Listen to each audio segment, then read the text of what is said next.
Okay, thank you very much for being here with us at Circular Summit 2024 Tokyo. Today's event is brought to you by Loftwork and FabCafe. I'll be the MC for today. I'm Keita Nagashima from Loftwork. So we are having judges and winners from Circular Awards 2023 here at FabCafe Tokyo, the venue for the award exhibition. It's a special annual event where we showcase cutting-edge initiatives in the circular economy.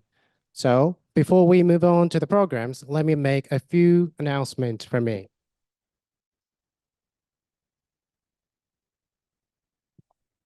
Firstly, this event is going to be held in English, and translation by the interpreter does not cover some parts of the programs. On those occasions, you can check the screen for Japanese subtitles that you can see on top left, that are generated by an AI translation tool. ウェビナーで参加されている日本語の、参加者の皆さんにアナウンスです。今回のウェビナーは、時間の都合上、AI の翻訳ツールと、あと通訳の、同時体制で行っています。ウェビナーの右側の画面、表示画面の一つにですね、AI での翻訳ツールの画面がご覧いただけるかと思うので、必要に応じてそちら拡大、移動などしてご活用いただければと思います。So here's what's on the agenda for today. The program begins with introduction and summary of Circular Awards by Kelsey Stewart, Chairman of Circular Awards and Sustainability Executive of Loftwork and FabCafe. And the keynote speech follows with a video recording message from Cecilia Tam, who is the co-founder and CEO of Future Systems and also one of the Circular Award judges from 2021.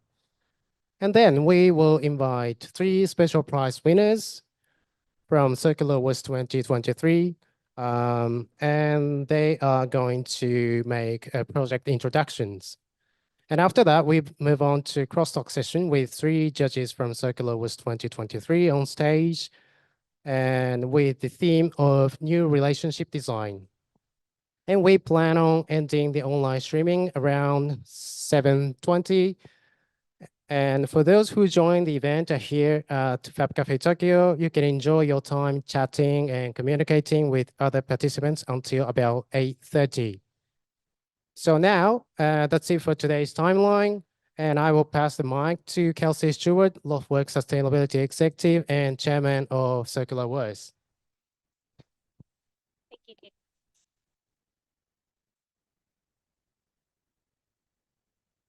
Great. Hello, everyone. Thank you, everyone, for joining us both online and offline. My name is Kelsey Stewart. I am the Chief Community Officer at FabCafe, as well as the Executive of Sustainability at Loftwork. Today, I am also very proud to be representing the chairman of the Circular Awards. To kick us off, I would like to ask you a question. How would you feel if I told you that 92 billion tons of materials are extracted and used in the global economy with only 9% allegedly being recycled?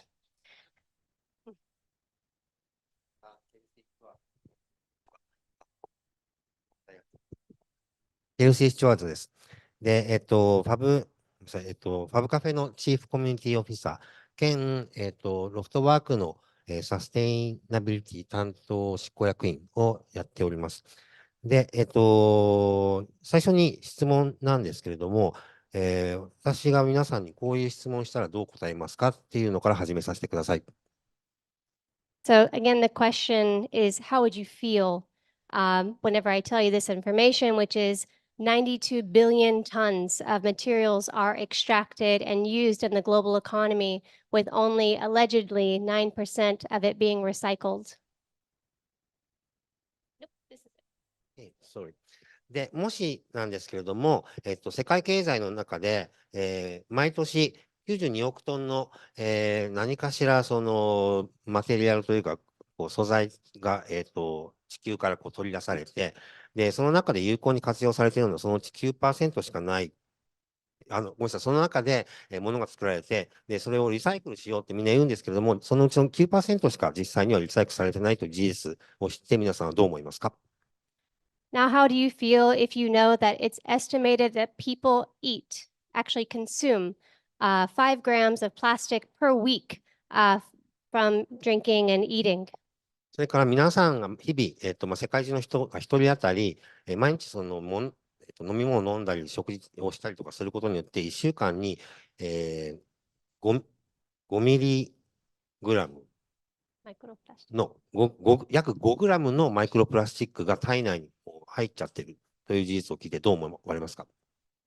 And then finally, I don't know if there's any oyster fans here today. I myself am a huge oyster fan. 皆さん、牡蠣好きかどうかわかんないんですけど、But did you know that nearly 85% of the oyster reefs in the world have become depleted? で、牡蠣が住んでいる牡蠣礁みたいな、牡蠣の塊っていうのが世界中の中で 85% がなくなってしまっているという事実を聞いてどう思われますか？ So, do these numbers move you to create something new? こういうショッキングな数字を聞いて、なんか皆さんが心の中で、なんか新しい行動を起こしたいって果たして思いますかね？ Do they ignite a positive reaction in your heart?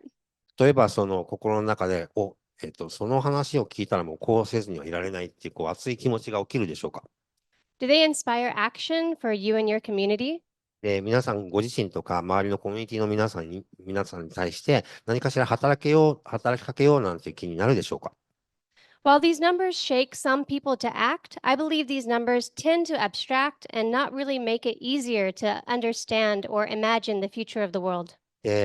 私が思うに、そういったショッキングな数字っていうのに駆り立てられる人々も一部はいると思うんですけれども、大体がなんていうか、諦めムードになっちゃったりだとか、無気力になってしまうような、そういう結果になるんじゃないかなというふうに思っています。So these numbers can also make feelings of helplessness, apathy, and even fear. I do not think these numbers encourage the imagination, let alone empower people to have the courage to be creative and take action. そういった数字をつらつら見てるだけでは、どうしても恐れとか恐怖みたいなものにつながってしまって、何かしら自発的にアクションを起こすっていうことにならないんじゃないかなというふうに思っています。So what inspires me? 私の場合、私を駆り立てるものが何かというと、I am inspired by the works of the circular winners, who I believe have the power to shift our mindsets and challenge the status quo. で、その現状をなんとか変革して、で、新しい動きをしているというですね、今、サーキュラーアワードの受賞者の皆さんの作品に心を動かされます。Of course, the winners do not have all of the solutions to these wicked problems. もちろんその世の中にはすごい邪悪な問題がいっぱいあるんですけれども、そのすべてが、受賞者の皆さんのソリューションで解決するわけではもちろんないです。But like pieces in a jigsaw puzzle, they help us to imagine the future that we choose, not the future that we end up with. で、ただし、その作品一つ一つが何かしらそのジグソーパズルのピースの一つ一つのように組み合わさって、全体的にこれから私たちが進むべき道みたいなものを示してくる。どちらかというと何もしないで、未来こうなっちゃって残念でしたねっていうよりは、全く逆の道を行くことができます。So today, I am privileged and honored to share a platform with the winners and judges of the Circular Awards to explore new relationship design. でそういう意味で今回、サーキュラーアワード、新しい関係性のデザインというテーマのもと、受賞者の皆さんと、それから、ジャッジの審査員の皆様がこうやって一度に会して議論できる場が設けられて非常にありがたいと思っています。This theme of the Circular Awards 2023 was originally put forth by my colleague, FabCafe Material Kyoto, and one of Circular Judges 2023, Kosuke Kinoshita. この新しい関係性のデザインというのは、そこに、端っこにいる、マテリアル京都、の担当している木下さんの発案で、そのテーマが決まりました。Yes. So Before diving into this theme of new relationship design, I feel it's necessary to introduce the organizers of this award. で、この新しい関係性っていうテーマの説明にも移るんですけども、その前にこのアワードの主催の組織について、お話しさせてください。I do not announce these organizers out of ceremonial duty, but also because we are also practicing relationship design in FabCafe and Loftwork. It's this type of approach to a company that has created the pre-existing foundation and future potential for the circular awards. で、この、主催団体の紹介っていうのは、ただ単になんていうんですかね、主催してるからみたいな、どうだって話ではなくって、そもそもの、サーキュラーアワードを成立させる素地として、そのロフトワークとファブカフェっていう2つの組織が有機的に、一緒にそれぞれの強みを生かして、これを、運営しているということが非常に大事なので、まず説明をさせていただきます。So Loftwork and FabCafe are both composed of various branches, each with their own direction and creative expression. で、ファブカフェも、それからロフトワークも、世界中にいくつか拠点、支部がございまして、それぞれが、違ったそのクリエイティビティの、方向性とか、その物事の、動かし方という、そのユニークな個性を持ったもので、それらが全部、総合して、一緒に動いています。Yes. So we have the 13 branches, but inside Loftwork itself, we also have an ecosystem of various working units. で、パブカフェは13店舗世界中に。で、ロフトワークの場合は、一つのエンティティなんですけれども、一つの、組織の中にいくつも、違う役割を持った人たちがですね、同居して、一つの組織というものを成しています。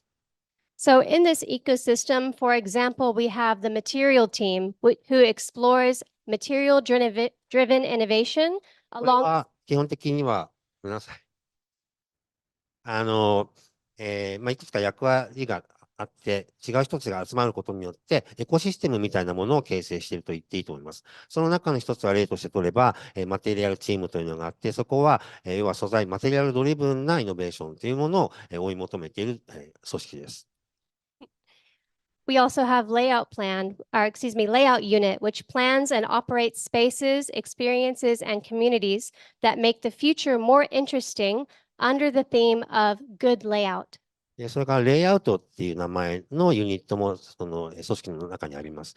で、そのユニットは、空間デザインであるとか、それから、コミュニティ作りとか仕組みの作成、そういったものを通じて、世の中を良くしていくっていう、コンセプトの、ユニットです。で、そのスローガンは、グッドレイアウトっていうことです。Yes. The mission of the Hidakuma team is to create new value from Japanese forests for the next 100 years. 日高チームというのもあります。この人たちは、日本の森林というものをこの先100年も、生き生きと、させるために、動いています。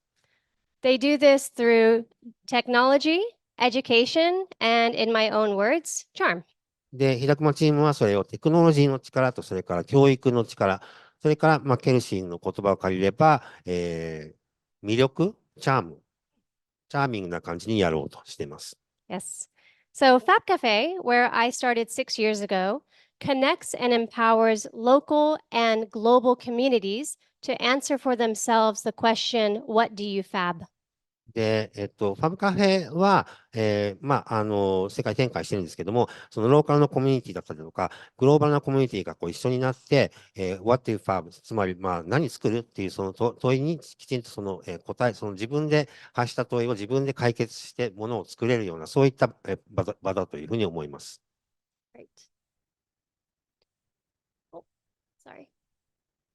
So the circular awards are not the only or the first project by Loftwork and FabCafe that deals with sustainability or circular economy. で、サーキュラーアワードっていうのは、ファブカフェとロフトワークが共同で、サステイナビリティだったり、サーキュラーエコノミーっていうものを追い求める、そういう、取り組みなんですけれども、サーキュラーアワードで初めてそれを最近始めたわけではないんです。前からやってます。Such projects are being executed throughout the Loftwork and FabCafe ecosystem. で、先ほどご説明した世界中に散らばる、ファブカフェとロフトワークの、いわばエコシステムの中で、そういったプロジェクトを今まで限りなくいっぱい、手掛けてまいりました。It's because of our shared values and of open collaboration that I think gives us a unique positioning to organize the Circular Awards. で、その、一つの目的のために、共通の目的を持っていると、っていうことが、あとそれを実現する、場を持っているということが、この、サーキュラーアワードっていうものを、この2社が、ロフトワークとファブカフェが共同でやる、非常に意味があることだというふうに思っています。So what are the Circular Awards? じゃあ、サーキュラーアワードって何かっていう話をします。The Circular Awards are a global award to empower the creators of the future.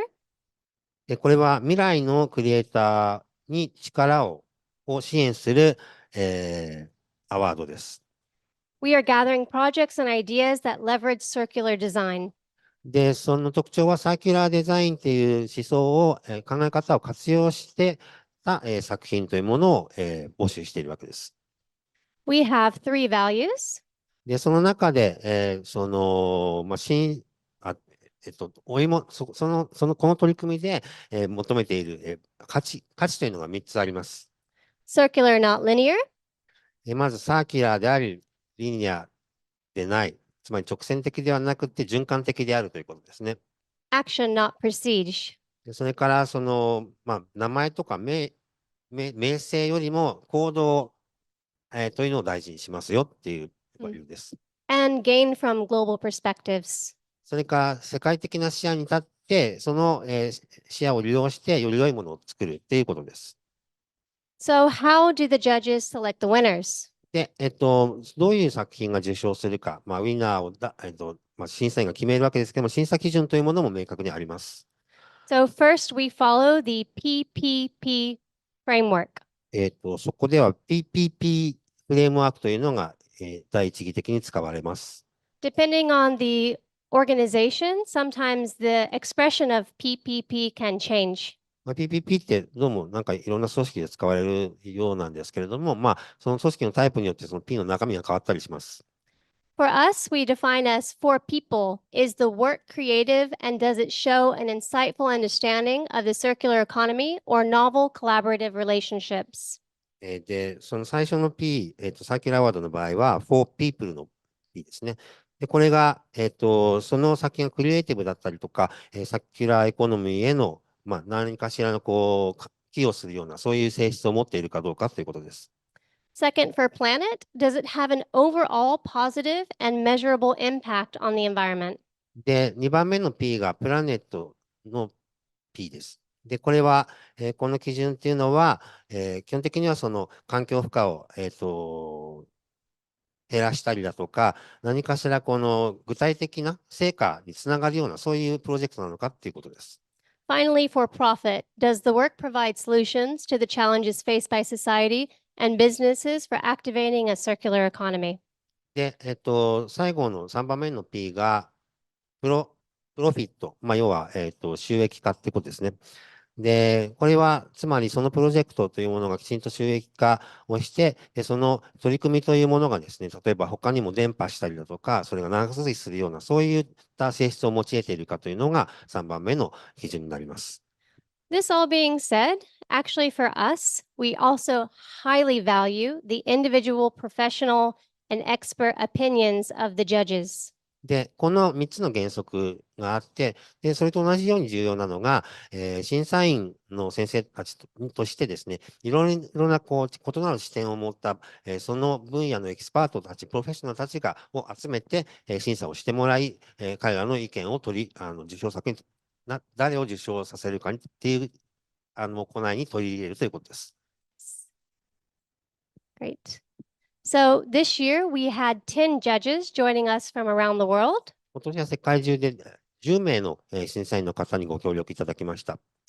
So joining us today, we have Aining, who's the CEO of Renato Lab from Taipei, Taiwan. 何人かはここにいらっしゃるんですが、台北からいらしたアイニーさんです。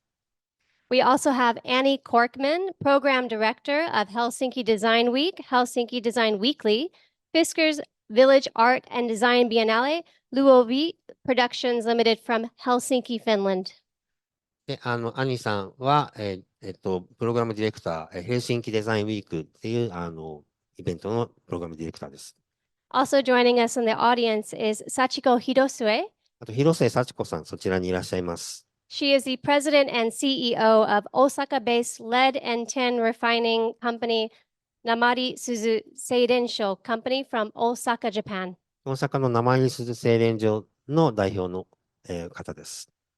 Yes.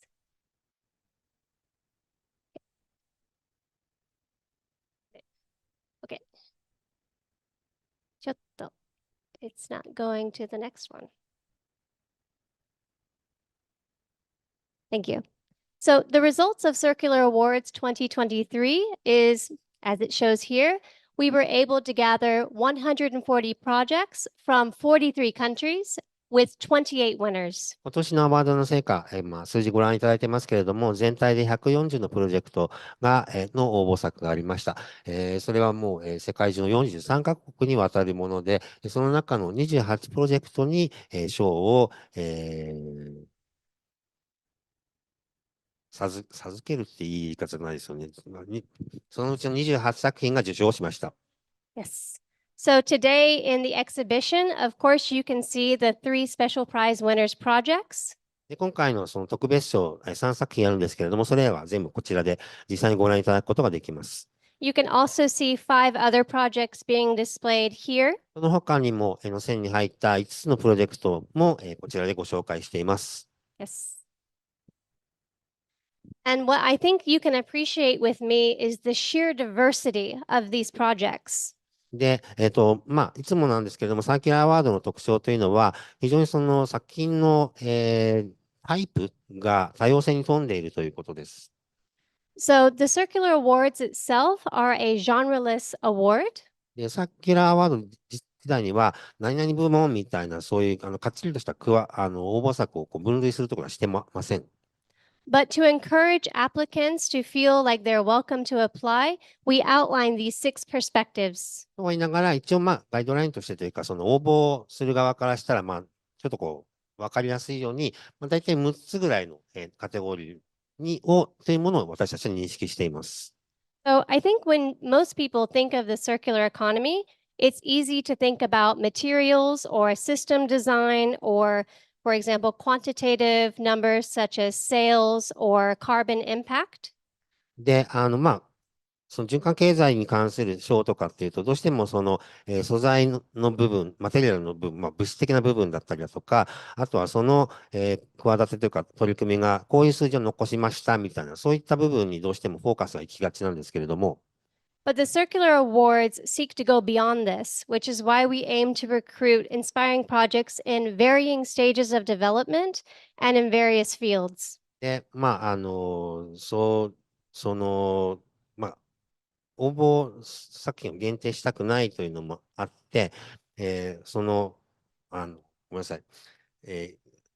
マテリアルとエフェクティブネスと、それから、システムデザインとかがどうしてもフォーカスになりがちなんですけれども、それ以外の、例えば、まだまだ形になっていないとか、むちゃむちゃ形になっているとか、実際のその作品がどれぐらいの完成度を持っているかみたいなところも全く問わずに、なるべくいろんなアイデアを集めたいと思って、募集をかけています。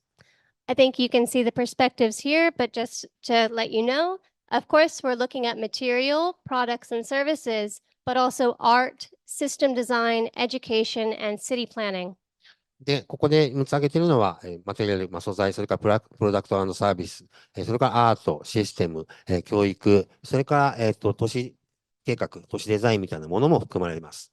So we believe it's our diversity in the judges, as well as the diversity in our perspectives, the winners and applicants themselves, that help us find the new potential to find new value beyond the start and the finish of the supply chain.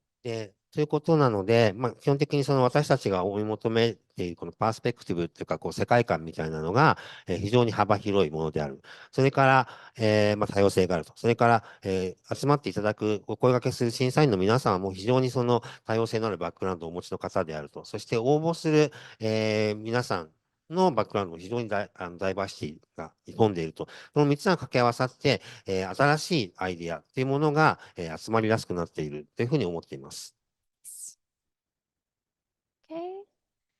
Okay. These are some of the examples of diversity. For example, on the far left, you see Briv air filter, which is actually being displayed here today. It's actually... そういったその多様性に富むプロジェクトの中のいくつかここに挙げてますけど、一番左は空気清浄機で、ここにも実物が展示されています。However, the one to the right of Difold is a material project which is still in the idea phase. Actually, she just passed the first phase for getting her patent.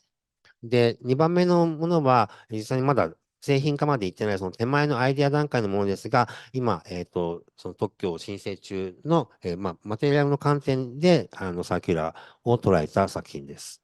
Yes. Great. So it's my very unfortunate position to have to tell you that sadly, Guillaume Charny-Brunet from SPACE10 could not join us today for the keynote speech. 今日実は、キーノート講演を、スペース10のギヨームさんにお願いしていたんですが、大変残念ながらですね、これをお伝えしなければいけないのは心苦しいんですが、急にご参加できないということになってしまいました。There are some things that we can control in this world. それはもうどうしても、なんていうんですかね、世の中にはこう、頑張ってどうしようもないこともあるので、これはそのうちの一例だと思ってください。Oh, well, there's some things you can control and some things you cannot control, and sometimes you can't control your health. But Guillaume sends his warmest greetings to everybody, and he hopes to be able to visit Japan in the future. で、もちろん人間の体調みたいなものは、もちろん努力はするべきですが、どうしてもこれ以上、なんともいかんともしがたいっていうことはどうしてもあるので、それはギヨームさんも残念に思われていて、個人的にまた日本に来たいというふうに、コメントをいただいています。So instead, it is my honor to introduce Futurity Studios CEO and co-founder, also FabCafe Barcelona founder, Makers of Barcelona founder, circular judge, and personal hero of mine, Cecilia Tom. その代わり、すみません。シシラさんに、基調講演を、していただきます。で、シシラさんは、フューチュリティシステムズという、フューチュリティというところの CEO で、アルファテレフォニカイノベーションの、シニアソーシャルテクノロジスト。なおかつ、MOB とファブカフェバルセロナの、創設者の一人です。Yes. So she has a keynote speech for us to watch. Of course, we wish she could join live, but actually she's traveling right now, so we asked her to give this pre-recording. で、彼女、本当はライブで出ていただきたい、リモートでも構わないので出ていただきたいんですけれども、今回は、ちょっと会場に来ることはできないので、事前に、動画を、撮影させていただきまして、それに字幕をつけた形で皆さんにご覧いただきます。The language will be in English and subtitles in Japanese. 字幕です。はい。Great. The beginning, I believe, has about a 6 to 7 second. 数秒で始まりますが、これが多分尺が30分ぐらいですので、皆さん字幕とともにご覧ください。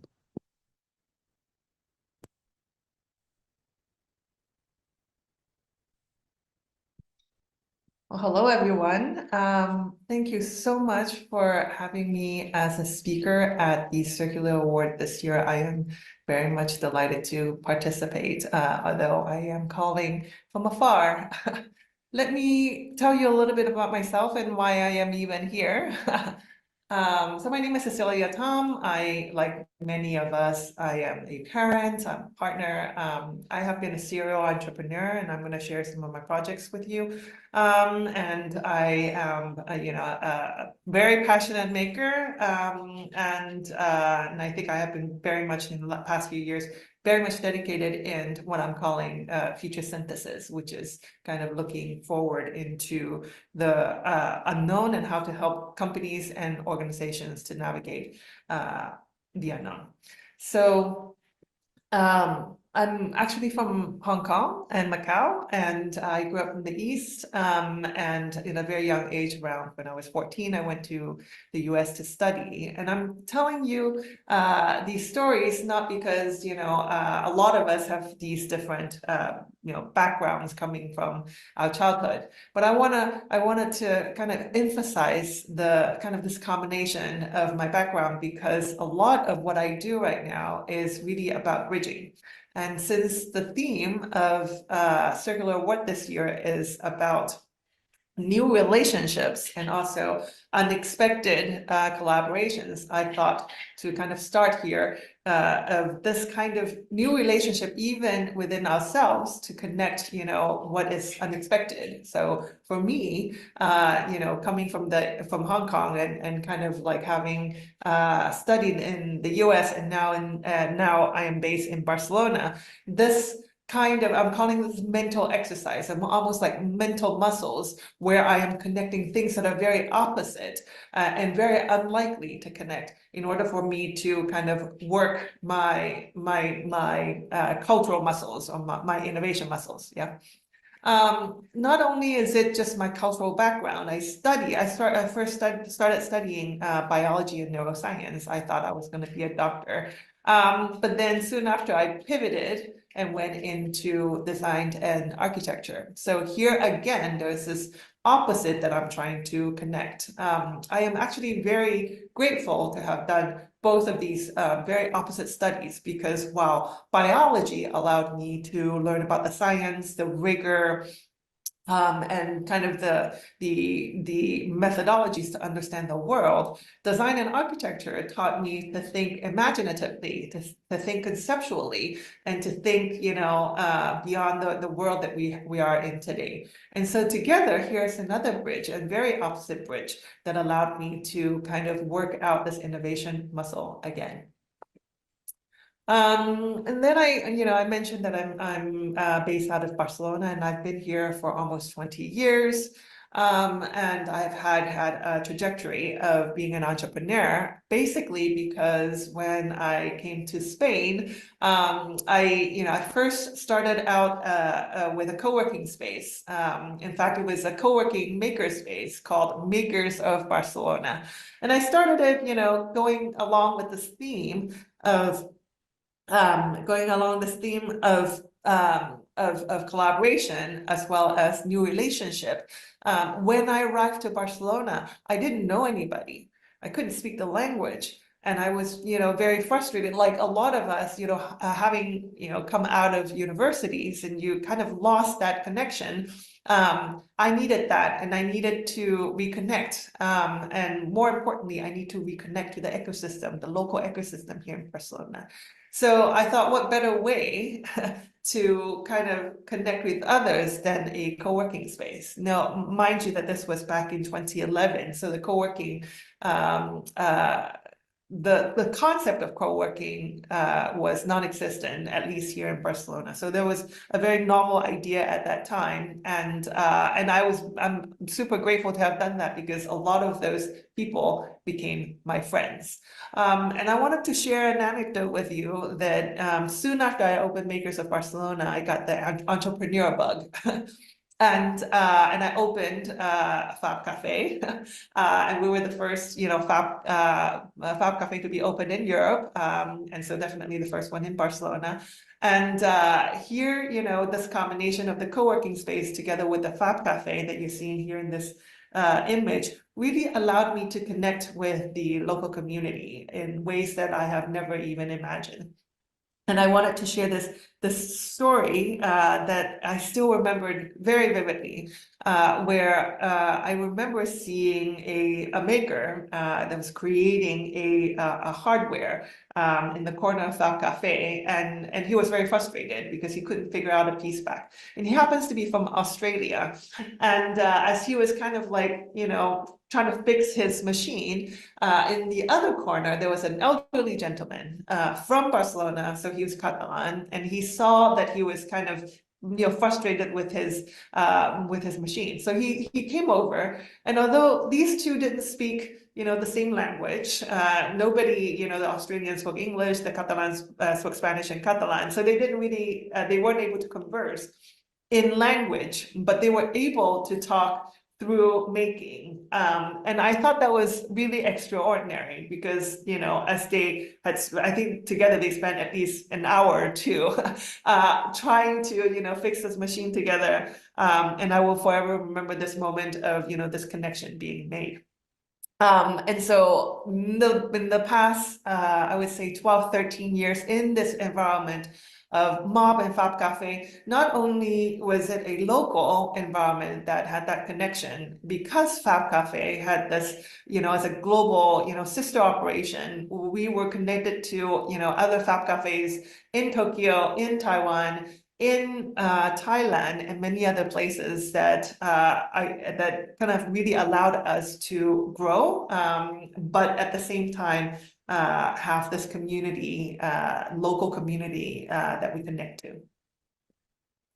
And so here's a picture of me inside FabCafe. It took many different transformation, and I was also part of the jury in 2021, and I believe that was the first year of the Circular Awards, and so there was a lot of learning there. But what I was really surprised at, again, where we were having these amazing conversations, it was online, and we were able to connect through these projects. And one of the things that I remember vividly was that one of the projects that caught my attention was a new material invention through a university.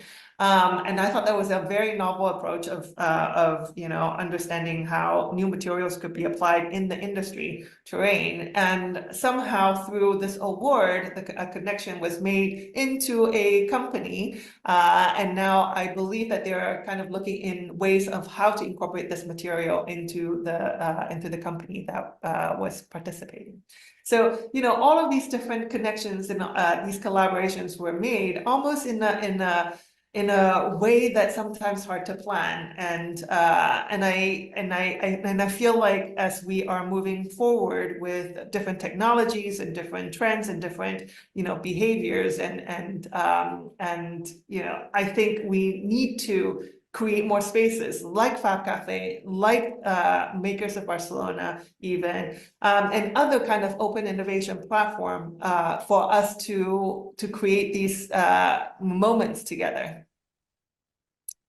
A little bit more about the other trajectory. I also opened a school. I was very much about democratizing technologies, especially in the allowing women to be part of the conversation about building technologies of the future. And so All Women is a school that we're trying to create this pipeline of women in tech leadership. Again, another community, another way of connecting, and another way to leveraging the technology to build our community together. So I had this amazing opportunity back in 2017 to participate in Singularity University in the US, where 90 of us from very different backgrounds and very different experiences, and also very different cultural background come together. And I thought these are still my friends. And I thought this moment was extraordinary in the sense that we were all put together in the NASA Ames research. We were taught about exponential technologies, and we were taught methodologies and framework to see how together as this community to be able to solve global challenges. And having learned that mindset and that attitude, I took on this challenge and went to work for Telefonica, which is a telecom here based in Spain and most of Europe and South America. And so, again, with this ethos, bringing on all of this technologies, knowledge, people, community, how can we make the world a better place? And so all of this culminating to what I do today. So I am the CEO of Futurity Systems, and basically what we do is we provide the services, and we call it Futures as a Service, to help companies and organizations to navigate the future. But we don't do this on our own. We do this in a community, in a group of people and experts that can help us navigate this future space. So who are some of these people, right? And I'm very lucky to I'm working in this co-working space in Makers of Barcelona. We're working alongside, FabCafe community and all women community to be able to kind of funnel these experts together. And so on one end, we think about the future very often through the kind of the strategic understanding of it. So here we talk with forecast and forecast analysts, a scenario planner, and even foresight strategists in order to kind of understand their approach to strategic, understanding of the future space. But then on the other spectrum, we have to understand the science and the technology behind, because the science and the technology is what giving us the pace of change and the evolution of change, right? So we do a lot of research, we speak to a lot of scientists, and we talk to a lot of researchers to understand where we are in the state of the art, right?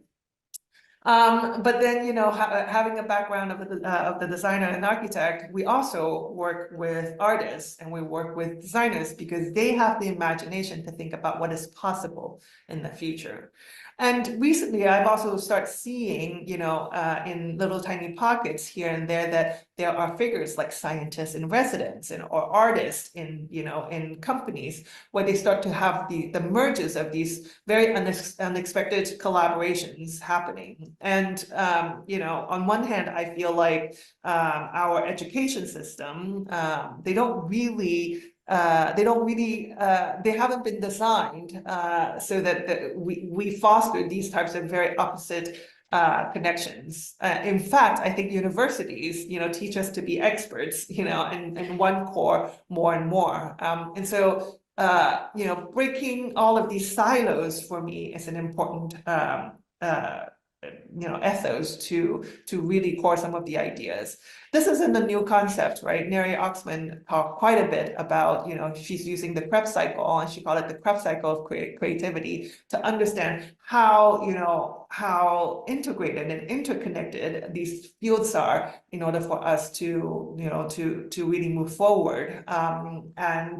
This one diagram is almost like a North Star for me to really drive some of the kind of the concepts and how we approach the designing for future space.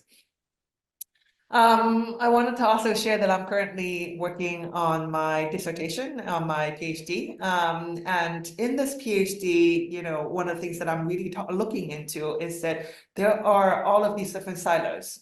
So I'm a futurist and I wanted to look at how we can design futures better. But one of the things that is frustrating for me is that, you have the designers that are, speaking about futures using words like speculative design or, design fiction. You have businesses and business leaders talk about, foresight or scenario planning. We've gone through some of those vocabularies earlier. We have scientists that talk about like, evidence and proofs, and then we have policymakers also using a different terminologies, and because our education system doesn't really teach us how to think transversally, a lot of times the futuring exercise is being done in siloed. And part of my research is to understand how we can start creating a new dialect, a new future dialect, to be able to create these intersections and to be able to create these new relationships so that we can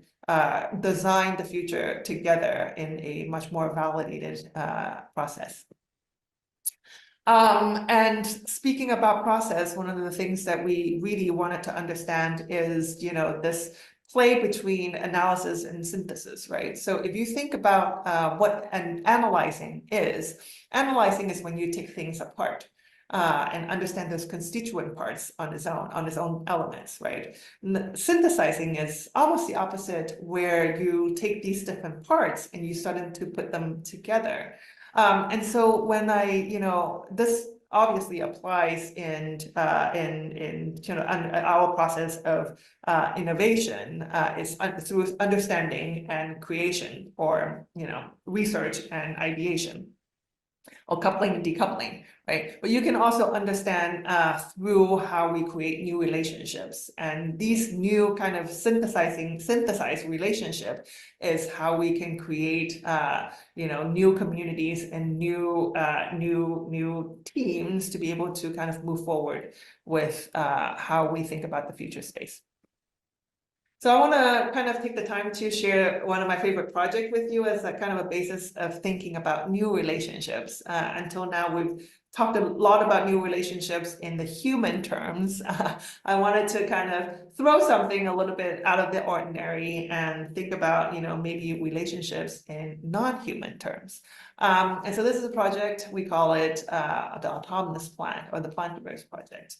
And so this is Herbie. Herbie is our autonomous plant. And so by, the very first thing that we wanted to define is, what is even autonomy? What does that even mean, right? And so for us, autonomy means that we have a certain level of decision-making capabilities, or self-governing capabilities, right? So in the case of Herbie, what can Herbie do? What can Herbie decide on his own, right? So so Herbie has all sorts of sensors.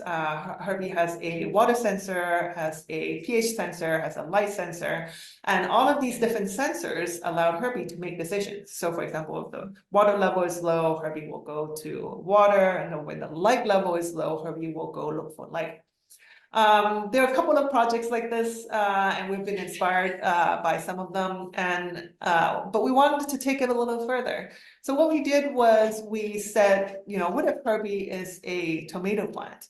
And what if Herbie comes to us and say, would you like to buy my tomatoes? And this is the beginning of us questioning, what if nature owns itself? What if the relationship between humans and nature isn't one of, taking the resources, if not one of equal, right? So going along with this thought exercise of, if Herbie, could sell us the tomatoes, the question is, will Herbie need a wallet, or will Herbie need a bank account? And if Herbie has a bank account and can save money, could Herbie, save all of this money to invest or buy property, and so on and so forth, right? So this was a thought exercise that we did. And because we are makers, we prototyped it. And the way we went about prototyping this is that we built a couple of different, a whole entire, plant army, autonomous plant army. We have ginger, minty, ivy, basil, all kind of wired up with sensors to be able to kind of understand its physiological state. Then we turn all of these sensor readings into a data visualization. So what you're seeing on the right, for example, is that the soil moisture sensor dictates the height of the tree, the visualization, and then the light sensor dictates the leaf color, and so on and so forth. So on the right, you're actually seeing the health status of Herbie and friends. And so we made a whole bunch of these data visualizations that are paired with the trees, the actual plants itself. And then we turned these digital twins into NFTs. And then we made about, I believe, 2,000 of these, or maybe 500 of these NFTs. We then minted them on a carbon neutral blockchain, Solana. And we sold quite a bit of these NFTs, and then the sales of these NFTs, we put it back into the wallet that we have set up for Herbie. So now I think the last time we checked, Herbie has about $2,000, about 30 to 40 Solana, which is not bad for a tree, right? So now we're exploring this kind of notion of like, oh, great. So now, you know, Herbie has some money, and how will they spend this money, right? So one of the notion is that what if we create a DAO? What if plants or non-humans can have, you know, rights like, you know, creating a company? So DAO is basically a company that is being governed by algorithms instead of humans. And in this case, the algorithms are connected to Herbies and plants. And the logic is still very human, but we're working towards it, is that if Herbie's water sensor is constantly low, perhaps Herbie can use the money that Herbie had earned to invest in a company that works on water. And so this was the kind of the logic that we have applied so that Herbie will have autonomy, economic autonomy. So you might be asking, like, why are we giving plants money, right? So one of the things that we are looking into is that, you know, our human-centric economy prioritizes humans, and we wanted to see if we change this relationship with non-humans, especially nature, then can nature prioritize themselves? And if they have the autonomy, if they have the legal rights and economic rights, can then they prioritize themselves and benefit themselves? So that was the hypothesis that we have, and this is what we're trying to test. And so we can continue to push this project. We built these augmented trees so that people can plant these trees in their vicinity. We'll build an app where people can visualize these trees. And we also kind of added a component where they can see the actual status of these plants, Herbies, and friends. Not only do we are envisioning this, you know, to be applied in a kind of a singular plan, we would love to be able to explore, for example, how we can apply this in the scale of an Amazon, so that instead of using, you know, sensor data on a plant, maybe we can use satellite data so that, you know, Amazon can own themselves and have economic and legal rights. Likewise, we're looking into, you know, using ocean data to, in the same mechanism, to create NFTs, and as well as, you know, how we can think about bee ecosystems and using, again, the same mechanisms to create NFBs. Right. All of this project is to kind of for us to understand, you know, this shift of, you know, how we need to move away from human centricity into a much more, you know, more than human centric way of thinking.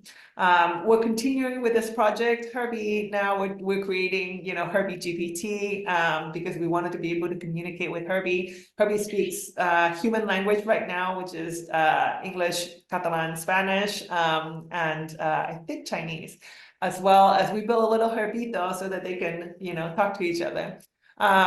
As crazy as it sounds, other scientists are already working on, you know, LLM models that are, you know, plant-based, which means that instead of, you know, looking at language and text, we are talking about, you know, LLM models that are based on biochemical signals. And I think that will be fascinating. So imagine what new relationship we will have with our plants and nature when we can understand plants even further. There are other scientists that are doing similar things in creating LLM models, but for animals. And I find this all very interesting. So last year, I had this amazing opportunity to be on stage to speak about, you know, Plantiverse and Herbie. And I'm super proud because I believe that Herbie is the first non-human plant speaker, plantpreneur, to be at a TED Talk. So I'm very proud of Herbie. Herbie also got to meet some, you know, celebrities here at Boston Dynamics at an event, and I think it was love at first sight. Who knows? Maybe in the future there will be like a little, you know, Herbie 2.0 that is an upgrade.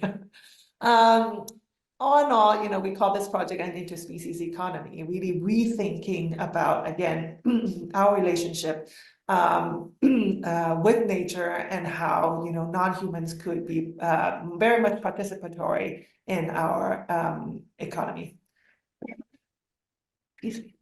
So, you know, going on along with this, you know, understanding of, you know, how can we be intentional about designing these new relationships and how we can foster these unexpected collaborations.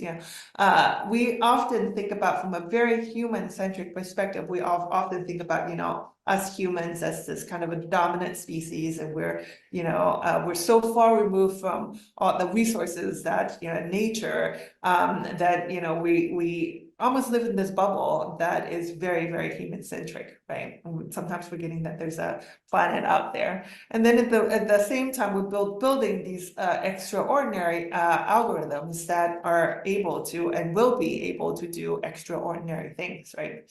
So, what about when we think about this new paradigm where we, create a much more symbiotic relationship between us humans, the human intelligence, planet, nature, or natural intelligence alongside, artificial intelligence. And what would that look like?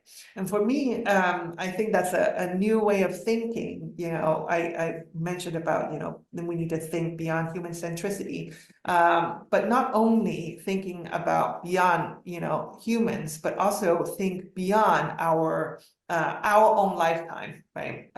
And so this notion of thinking about the long now. So long now is actually a foundation that foster long-term thinking. And so instead of thinking about just, within the human lifespan, we think about 10,000 years of time so that we can think ahead and we can think, behind. So one of my favorite book that talks about, how to be a good ancestor. And for me, that is phenomenal to think about, not just our relationship with the people and the things and then the planet and the plants that's around us now, but think about our relationship with them in the past and our relationship with future generations as good ancestors. Same thing about thinking small. Right now we're all in our our chairs, in our studio, in our wherever we are. But think that we are actually in a much bigger ecosystem, and that we are part of an ecosystem that we shouldn't forget. And so thinking about how we can think beyond humans, think beyond our life, our own time frame, and think beyond our own small here. All of these are mechanisms for us to kind of create these new relationships that we have yet to think about. So I wanted to come back and congratulate the winners of the CirQlr Award this year, because I think they have embodied a lot of these things that I have talked about. This one that look into the biodiversities of seaweed, even think about how we can use them in new culinary ways and introduce them into the human so that we can create this new relationship with the sea. I think it's a phenomenal project by Sea Vegetable Company. Another project that I love, this is a very interesting pairing, Guilty Flavors by Eleonora Ortolana, where she talks about, using waste and putting back into food, a pairing that, that I don't think I have heard of. And I think this, understanding this new relationship with waste, and that waste could, be regenerative and become food, would be an absolute, mindset shift for a lot of us. And I think that is a really interesting approach to understand circular economy.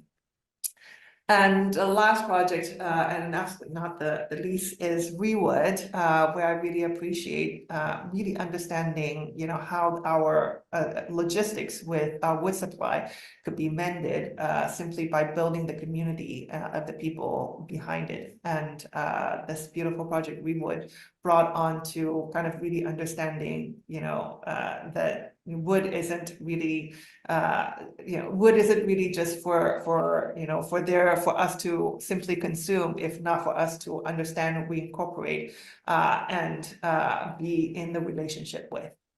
So with that, I congratulate all of the winners. The projects have been absolutely amazing. I couldn't be more, proud to be able to participate in this small, talk that I can contribute. I hope you have enjoyed my talk. Thank you all for, coming, and I look forward to future Circular Awards events and the summits that are to come. Thank you.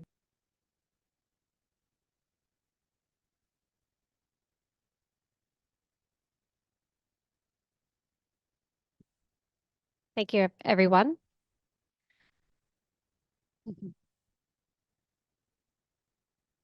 Great. Welcome back. So next, we're going to be going into the 3 special prize winners' talks. これから、特別賞受賞の3つのプロジェクトの代表者の方々からプレゼンテーションを、していただきます。For the special prize, we had 3 particular criteria by which the judges were choosing the winners. Okay, the 3 criteria are contributing value to the local community for the next 100 years, positive impact on biodiversity, and designing new partnerships. The first speaker for today is going to be Eleonora Ortolani from Italy, but coming to us from the United Kingdom. So I'd like to go ahead and pass the microphone to her. Maybe at this point you've realized that the translation in the Japanese will be on the top left screen using an AI tool. Thank you, Kelsey. I hope everyone can hear me. Thanks so much for being here. I'm really glad I came all the way from London to be here, actually. And I'm Eleonora. I'm originally from Italy, but I'm based in London, and I'm an artist there. Actually, the project I'm presenting, well, you can see basically an example of it just on the left, basically behind you. And this is my graduation project from the Material Futures Master in Central St. Martin's. So it's basically just very new. I just graduated in July 2023. And basically, the reason why I started this project was because I was really frustrated about how the design and the art world, and also like quite a few industries, are managing the plastic waste problem. And in particular, actually for 2 main reasons, because on one side, we as design and artist community, we tend to create more things using plastic waste. But then we only postpone the moment where this plastic is going to end up in landfill. So the problem with this approach is not the action in itself, but it's that we're selling this as a solution. So I like to call this phenomenon guiltless plastic, which is basically, like a way to justify the waste we create because we're going to make something else. But actually, it's a very just present-based solutions, let's say. It's very, very temporary. And the second reason why it's a problem, it's a phenomenon called downcycling. And what I mean by downcycling is basically because most of the time the plastic that it's waste, and it could be recycled, it's used by designers and artists and industries to like mixed with other virgin materials. So they make plastic unrecyclable forever. So yeah, basically at the end of the day, it's gonna end up in landfill anyways. So what is the problem with plastic, and why is it a problem? Because plastic is a polymer. So I like to explain this as basically imagine like a pearl necklace where every pearl is called a monomer. And the problem with plastic are the bonds between the pearls. So in the moment when we break the chain of pearls, we basically end up with monomers that are basically molecules. So it's a source of carbon.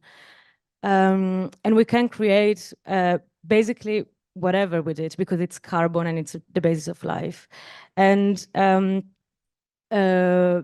so we can, if we think about the chemical structure of plastic, then we can reintroduce plastic waste in the cycle of nature. And I was observing a lot organisms and animals that actually consider plastic as part of a new nature. Like these are waxworms that are able to digest a specific kind of plastic.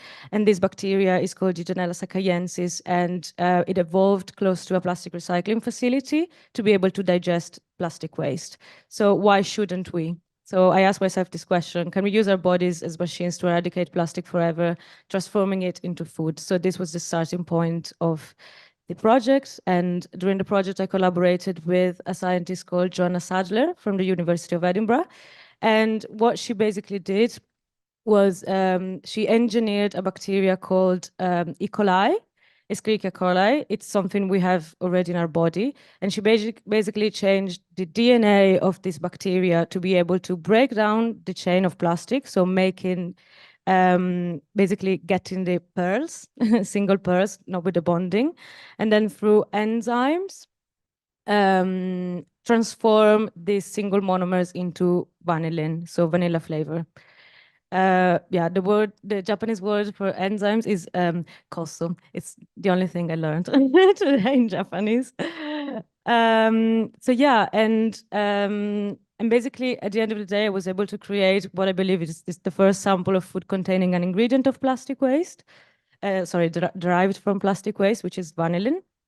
And the ice cream is not tested for food safety yet, because it's a bit controversial, and actually it's quite the part that interests me the most about this project, because basically the molecule of vanillin is exactly the same as the one we already consume and we find in the supermarket, but it's considered a completely new ingredient and a completely new technology, even if, interesting thing, the synthetic vanillin we already consume and we've been consuming it for many, many years, is coming from crude oil. So, you know, at the end of the day, what is the difference on paper?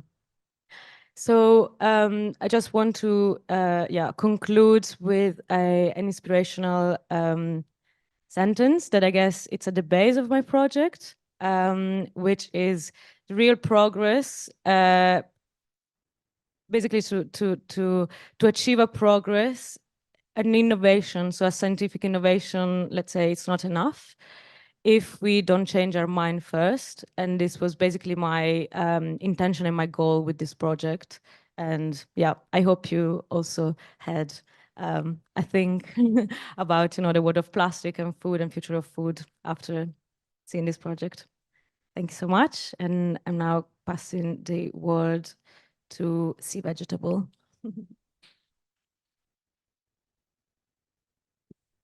Great. I would like to introduce Yuichi Tomohiro, who is the co-CEO of Sea Vegetable Company. Right ahead. I speak in Japanese, sorry. はい、こんにちは。シーベジタブルの友廣と申します。私、シ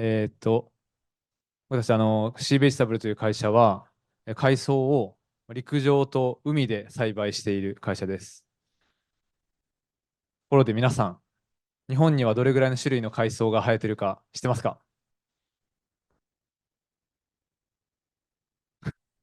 はい。実は多分みんな日本人の人でもよく知らないと思うんですけども、1500種類の海藻が生えていて、しかも海藻は全て実は毒がないって言われてます。でも食べれます。で、日本国内だけで今50種類ぐらい食べられていると言われています。はい。これ、あれですね、削られてないやつですね。そう、海藻ってどんな特徴がありますかってよく聞かれるんですけども、1500種類あるんで、野菜と同じように多様性があります。はい、その中でもいろんな特徴があるんですけども、例えばみんなが、日本人が大好きな海苔は、タンパク質が 40% 含まれていて、大豆より実は多いんですね。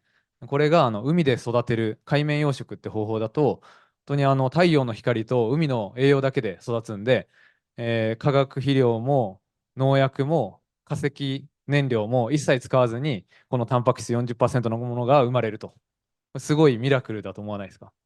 はい。そんな海藻ですけども、日本はもうあらゆる海藻がめっちゃ減ってます。はい、海苔は、十数年で今50%ぐらい減っていて、天然の真昆布はもうほぼ99%今10年経たないぐらいですね。9年間で99%減ってしまっています。あと、スジアオノリっていう香りがすごくいい海藻があるんですけども、これも天然でもともと取れていたものがどんどんなくなって、今もう完全にゼロになってしまいました。はい、それをなんとかしようということで始まったのが僕らの会社シーベジタブルです。はい。で、青のりは、汽水域でしか育たない海藻なんで、天然の海で育てるのが難しいっていうことで、陸上で育てることになりました。こういう栽培技術を作って、今、日本のいろんなところで栽培をしています。はい。で、青のりに関しては安定して僕らが作って、食文化を守るってことができるようになってきたんですけども、あの実際に海に潜ってみると、すごい勢いで海藻がなくなってるんですね。これ世界中結構共通なんですけども、日本は特にすごい勢いで海藻がなくなっています。これいろんな理由が言われてきたんですけど、潜ってると明らかなのは、海藻は生えてるんですよ。生えてるけども食べられちゃってるっていうのが結構大きい原因なんですね。これウニとか魚に食べられてる。詳しく話すと結構いろいろあるんですけど、簡単に言うと海藻って大体夏に枯れるんですよ。で、冬に芽生えるんですね。で、芽が生えた時って今までは海水温が下がってた時は海藻だけが伸びる期間があった。でも今は海水温が下がらないんで、海藻の芽が出た瞬間に食べられちゃう。で、全部なくなっちゃうっていうことが今起こってます。こんな感じで、1時間ぐらい泳いでも1本も生えてない海っていうのが結構日本中にあります。で、海藻がなくなるとどういうことが起こるかっていうと、この生態系への影響が大きくて、結局あらゆる魚とかイカとか貝が全部少なくなるんですね。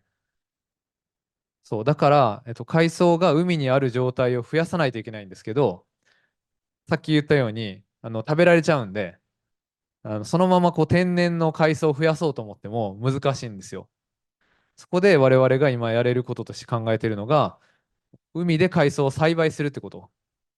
これしかできないんじゃないかと思っていて、で、これ一番右の写真はワカメの養殖の写真で、日本だとすでにいろんな地域でやられてるんですけど、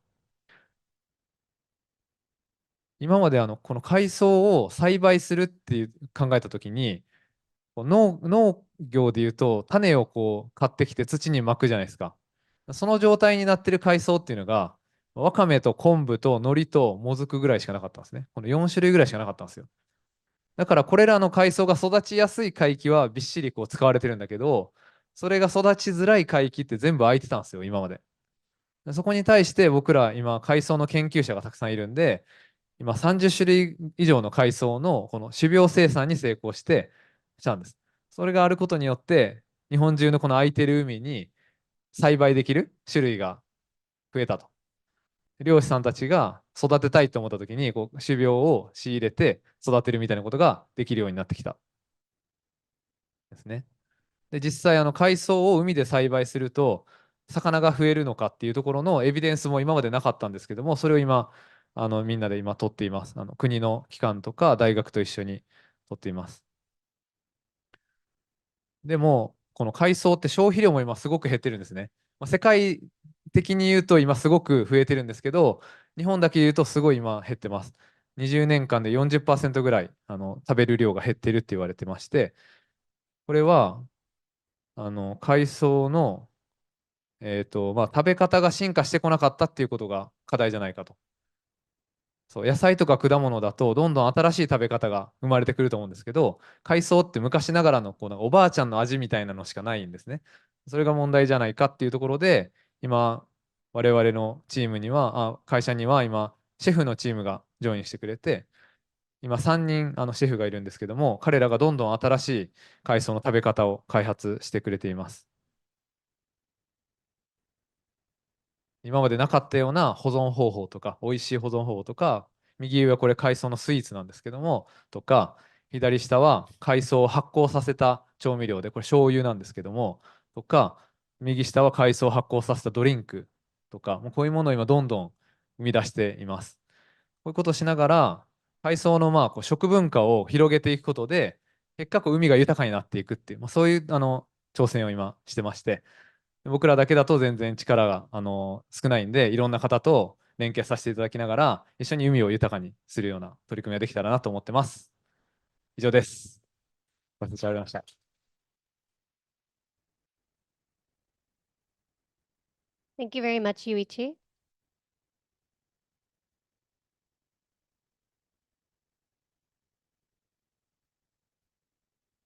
Okay. Our third and final speaker for the special prize winners is Amy Xie, who's joining us from Taiwan. She is a charcoal pot artist from the Rewood Forest Cycle Project. Please go right ahead. Good evening, everyone. I'm Amy. We are Rewood. We come from Taiwan. I want to introduce Rewood Forest Cycle Hukou Station. In Taiwan, more than 10 million metric tons of human treatment wind-blown wood are sent to incinerators or disposed of in a low-efficiency manner each year. So the team decided to act as a middleman for each unit and rethink the feasibility of wood utilization based on the 7R zero waste principle to establish the Rewood Forest Cycle Hukou Station system. Rewood provides training to young people in wood processing techniques so that they can develop and apply creative products.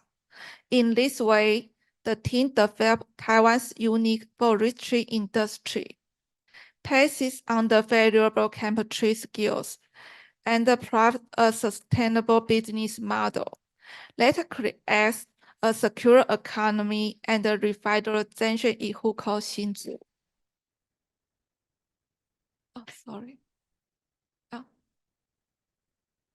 Wood furniture. Recycled wood is first shown by type, length, and quality. The wood that is intact and with no mounds, and the scissors can be reused by the carpenters after drying. Charcoal patent plant. The materials are from the trees that grow naturally in the mountains without artificial processing and cultivation. Each piece of wood has unique grain and pattern, resulting in an irreplaceable product. Pyroligans acer. The pyroligans acer can be refined by distillation and combined with other natural essential oils, and forming engines to create clean products. The ingredients are mild and do not cause discomfort to the skin.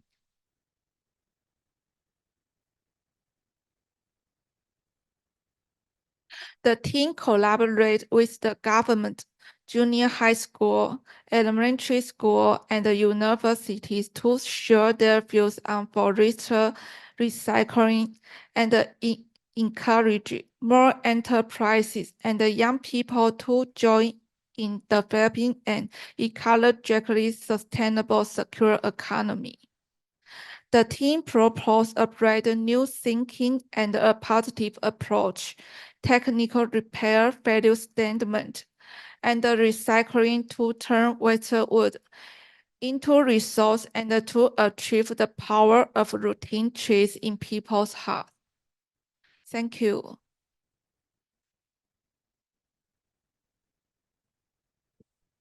Great. Thank you so much. So I would now like to go into the crosstalk section of today's summit. では、クロストークのセクションに移りたいと思います。So I know we have a lot of diversity, not only in country, but types of projects today. で、様々な国からだけでなく、様々なタイプのプロジェクトに携わる、いろんな方が、多様性のある方が、ここにおいでです。But my first question is quite simple. 最初の、ご質問はですね、非常にシンプルなものです。What inspires you about each other's projects? 皆様、お互いどんなプロジェクトに関わっているかお分かりだと思うので、この中でお互いにどういうプロジェクトから自分が刺激を得たりとか、インスピレーションを得たか、教えてください。I don't expect you to raise your hand, so but maybe I can call on Eining first. 目が合った人が先に行きます。Hi, konnichiwa. I'm Eining. Well, I think that what I like a lot from Rewood and the Civic project is that I think that in past almost decades, we have seen many positive impact projects. で、一つ、心に残っているのは、リウッドのプロジェクトで、このプロジェクトも、これまでに10年も皆さん、取り掛かっていらっしゃるものなんですね。And many of them could not find a way to sustain themselves. Sustain. OK。で、いろんな、サーキュラーデザインとか、循環経済のプロジェクトいっぱいあるんですけれども、それだけ長期にわたって、きちんと維持できているというのはなかなかないんですね。And the Civic project trying to create a value chain. で、それが成功しているのがリウッドで、それなぜかというと、バリューチェーン、価値の連鎖というものがそこで構築できているからです。So if you don't know how to eat seaweed, they have a recipe for you. 例えばですけれども、もしみんなにもっと海藻を食べてもらいたい。そしたらどうするかっていう、じゃあ、レシピを、新しく作って配りましょう。そういった考え方です。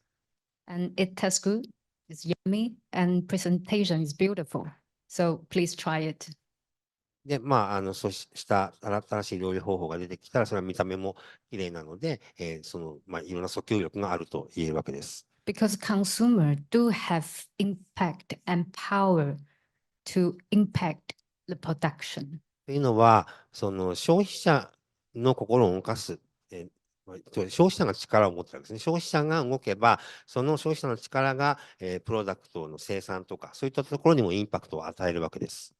And about Rewood, they have actually a combination of region revitalization and circular economy. で、リウッドは、regional revitalization。place-based, I don't know. その地域の、経済を活性化させるっていうのと、それからそこに循環経済を根付かせるっていう2つの側面を両立させています。So in a way, they create an entire ecosystem to create job opportunity to bring younger generation back to their home. それが何を意味するかというと、そこで経済が回っているわけですから、当然そこで雇用が生じます。そうした雇用に期待して若い人たちがその地域にまた戻ってくるみたいな、そういうことが起きるわけです。Yeah, and as Emmy has presented previously that they have created a different way to use those destroyed wood. で、エミさんのプレゼンテーションにもあったように、例えば、わかんないですけど、森のメンテとか刈り込んだりとか、勝手に風で倒れちゃったような、そういう使われない木材というのを積極的に転用しているわけです。So I think that is super cool because, good idea, find a way to sustain themselves. That's super cool. それはとてもクールで素晴らしいアイディアだなというふうに思います。And about L, I think the good thing is that it's time to rethink about the relationship between plastic and ourselves. で、ourselves。Human being. エレノーさんのプロジェクトもすごく印象に残ってます。なぜかというと、人間っていうのは何かっていう問いを、投げかけてくれるからです。もう一回見直す機会を与えてくれるからです。I like a lot is that circular economy thing is quite, how to say that, regulation-driven things in the world. Regulation-driven means that most of enterprise or people who do circular economy is for comply with regulation. このサーキュラーアワードって結構ちょっと変わってると思うんですけれども、今までのその循環経済に関する何かしらアワードっていうのは、どうしてもその、レギュレーションドリブンというか、こういう決まりがあるので、それに沿って、公平な、価値判断で審査員が勝者を決めるみたいな、そういう感じだったんですね。And Elle, as a creator, she has her own perspective, trying to say something to, give a different perspective. 要は、循環経済っていうのはこういう考え方であるべきだみたいなのをアワード側の方でも規定してしまっていることが結構多いんですけれども、エレノーラの場合はどっちかっていうと、エレノーラが、いやいや、これがアジェンダだから、これが、こういう、質問っていうのがみんなで考えるべきだよっていう新しいその質問を提示してくれている。新しい見方をそこに持ってきてくれている。そこが良かったです。I think that gives us an opportunity to invite people with different background come to join circular economy movement, and that's really important. つまり、そのサーキュラーエコノミーっていう全体のムーブメントっていうのをこれから活性化していくときには、いろんな異なるバックグラウンドを持った人たちが、多様性の人たちが集まらないと、それは先に進まないわけです。その時に、新しい考え方に気づかせてくれて、こういうことなら私も参加できるよねっていう形で、違う人たちをこのアワードに引き寄せることができる。それがこのアワードが本当にやりたいことだからこそ、エレイノラさんの作品が良かったと思います。As me, we're running a circular economy consultancy based in Taipei, Taiwan. So most of the majority of my work is about policy research, is about waste management, recycling rate, circularity rate stuff. But I do feel that now is the moment that we need more people come to join us, creators, artists. If you do purchasing, that's good as well. Recycler is also good as well. If you are sales, it's good as well. So come join this CE movement. And I think that Elle's work just create this opportunity. で、アイリーさん、あれ Did I say too much? さん、彼女は台湾の台北で、循環経済のコンサルテーションの会社をされているんですね。その仕事の中身どうなのかっていうと、例えばその台湾の中だったりとか、その外国だったりとか、いろんなところで循環経済を実現するために、いろんな制約とか、その地元の法律だったりだとか、それから実際に、どういう、なんて言えばいいんだろう、みんなアプローチが違うっていう、例えばリサイクル率が違うとか、いろいろ数字に出して、それで、これからどうすればいいかっていう対策をですね、いろんな海外に展開している企業さんに、あなたの会社はこういうポリシーをちゃんと、守ったりとか、実施すると、ちゃんと、エコノミック循環経済の一員として見なされますよ、みたいな、そういうことを教えてあげるんですね。なので、どうしても、彼女の会社では、循環経済に関しては、非常に硬いっていうかですね、数字ベースだったりだとか、なんかエビデンスベースみたいになっちゃうんですけれども、でも、エレノさんみたいな、新しくそれだけだとこの先がないので、例えばクリエイターだとか、アーティストだったりだとか、全然違うビジネスとか関係ないところからも、いろんな人がなるべく多く集まってくれないと、循環経済がこれから発展しないということをおっしゃってました。Thank you.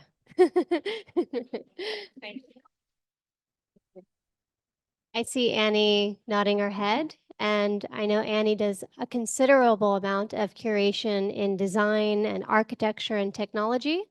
アニさん、今、目があったみたいなんですけども、今までずっとアートとかデザインとか建築のキュレーションを膨大な数手掛けられてきましたので、その見聞を伺いたいと思います。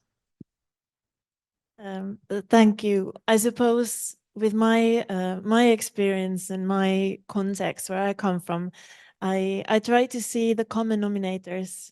When you ask what inspires me most with these projects, I start looking into what do they have in common? What is that one fact ま that あ、inspires? 質問は実際には、なんか、気に留まってすごいインスピレーションを受けた作品があったら教えてっていうのがケルシーが発した質問だったんですよ。私はどっちかっていうと、キュレーターっていうこともあって、その全体の作品を通してすごい共通点を感じられたんですね。そのことについてお話ししたいと思います。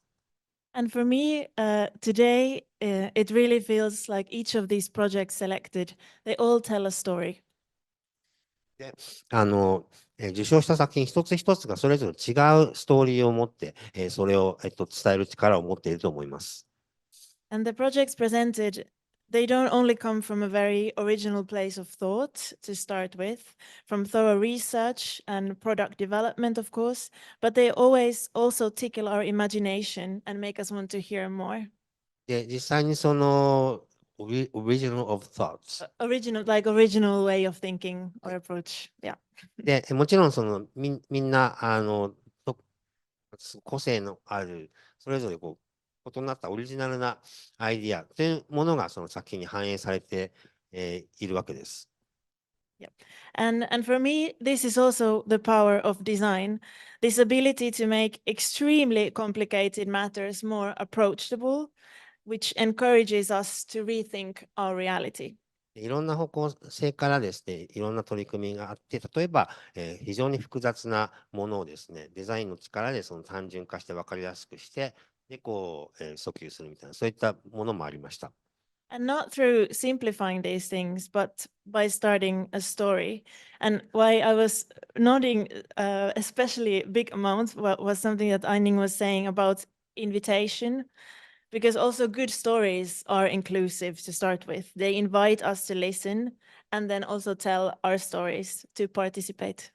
で、そうした物事を整理していくみたいなのっていうのは必ずしも合理的にとか無駄をなくすとかそういう方向性ではなくて、そこにストーリーっていうものをかませることによってそれを人に理解してもらいたく共感を得やすくする、そういった、工夫が見られる、そういったオリジナルの考え方がいくつも見られました。で、そういう方が人を巻き込む取り組みに違うプレイヤーを巻き込んで、よりいいものにしていくっていうことができるので、そのアプローチがいいと思いました。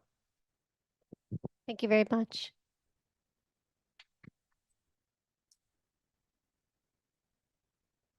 I think he knows I'm going to talk to him next, but Kosuke, please tell me what you think. You've now seen the projects for the first time in person today. You've got to meet everybody at lunch earlier today. What's your perspective and what are you inspired by today's presentations? 木下さん、今日多分皆さんと初めて、ずっと、やり取りはしてたと思いますけれども、初めて実際にお会いして、ランチも一緒に食べて、いろいろ感じるところがあると思うので、そのあたりを。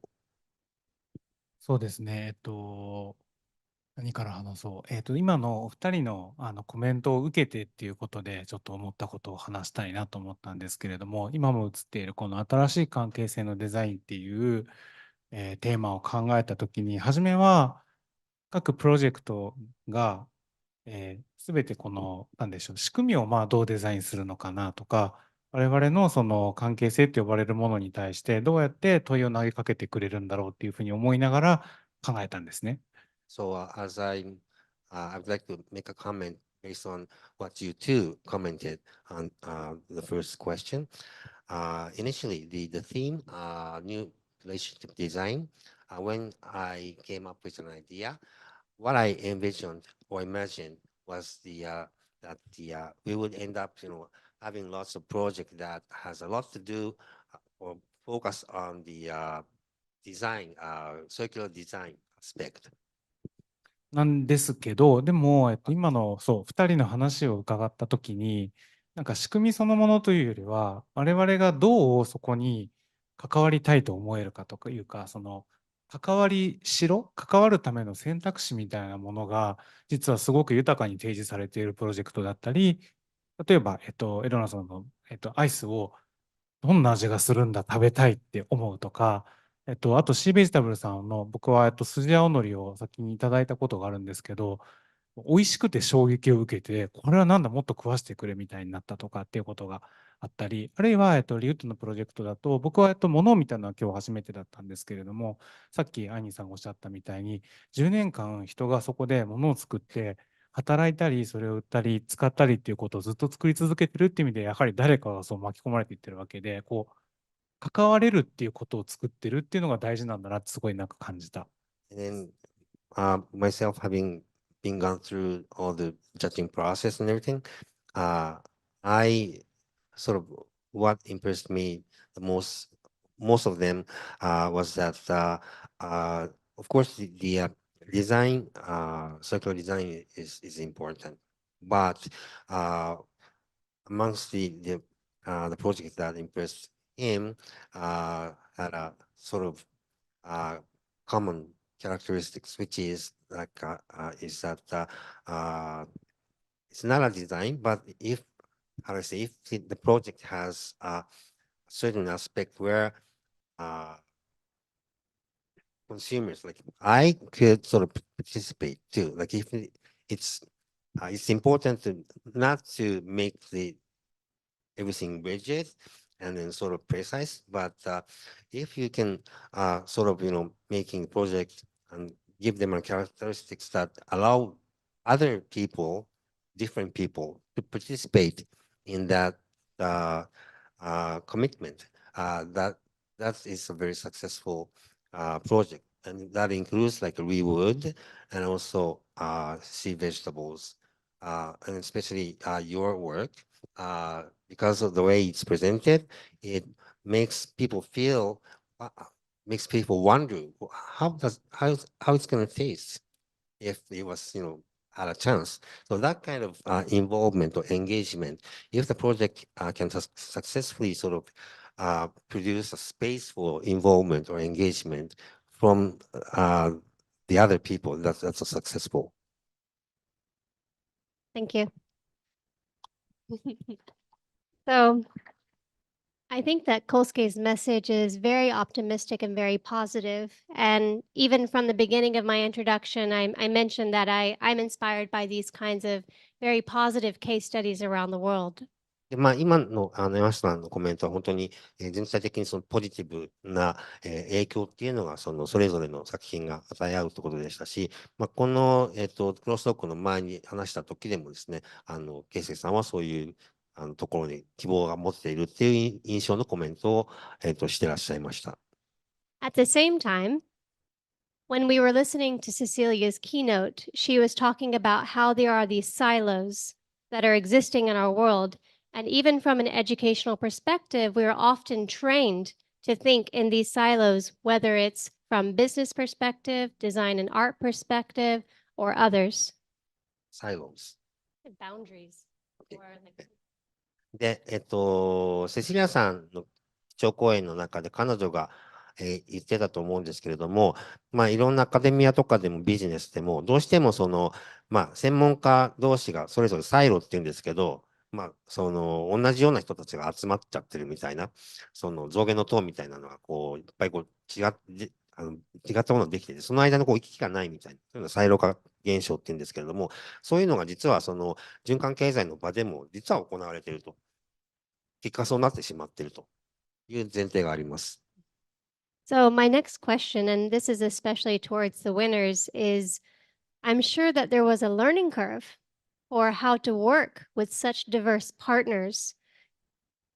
でこれ特に、受賞者の皆さんにお聞きしたいんですけれども、当然それぞれの手掛けていらっしゃるプロジェクトの中では、全然自分たちだけじゃなくて、パートナーと一緒に協力しないと何も進まないことがいっぱいあると思うんですね。で、そうした体験っていうのは必ずしも初めからうまくいくわけではなくて、場合によっては非常に大変だったりとかすると思うんですね。あるいは時間がかかったりだとか。そういった中で、どうやってどんな苦労があったかとか、どうやってそれを克服したかみたいな話をしていただけるとありがたいです。In particular, I wanted to start with Amy from Rewood. Her project has now been going for 10 years. They're working with government, with schools, with other large institutions. リウッドの場合は、地元の政府だとか、地方自治体だとか、学校も含めてですけれども、いろんなパーティーとやり取りをして、それが10年間、それが続いて成功しているわけですので、そのあたりの成功の秘訣とか苦労のお話も伺いたいです。So how could you define this common goal between what you're doing and what your community is doing and what the government or these schools or other usually difficult to work with organizations was like? その自分の組織がこういうゴールを明確に持っていたとしても、パートナーである政府だったりだとか、役所だったりとか、学校っていうのが、必ずしも全く同じ理想を持っているわけではないと。で、そういう時にどうしてたんですかっていうのが質問です。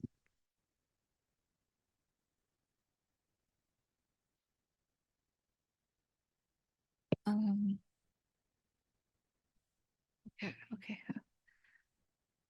Reward 它其实已经发展10年来，那我们一开始是在做关于清洁用品这一块，就是我的 vinegar。Root has already start their business about 10 years, and first they are actually making like a cleaning product. Cleaning. で、まず、いろんな今の形になる前に、クリーニングの、ビジネスをしてました。ごめんなさい、クリーニングに関係するプロダクトっていうのを出していたんですね。这是一个循环中，木厨仪是其中，清洁用品是其中一个项目。They start from the cleaning product and they find the circular business from that smart point. で、それはもちろんサーキュラービジネスに関するその中でもクリーニングっていう分野の仕事だったんですけど、もちろんそういう時にクリーニングのパートナーの人たちとも一緒に仕事をするわけです。そういった中、一番現実化可能な小さい単位から始めたということです。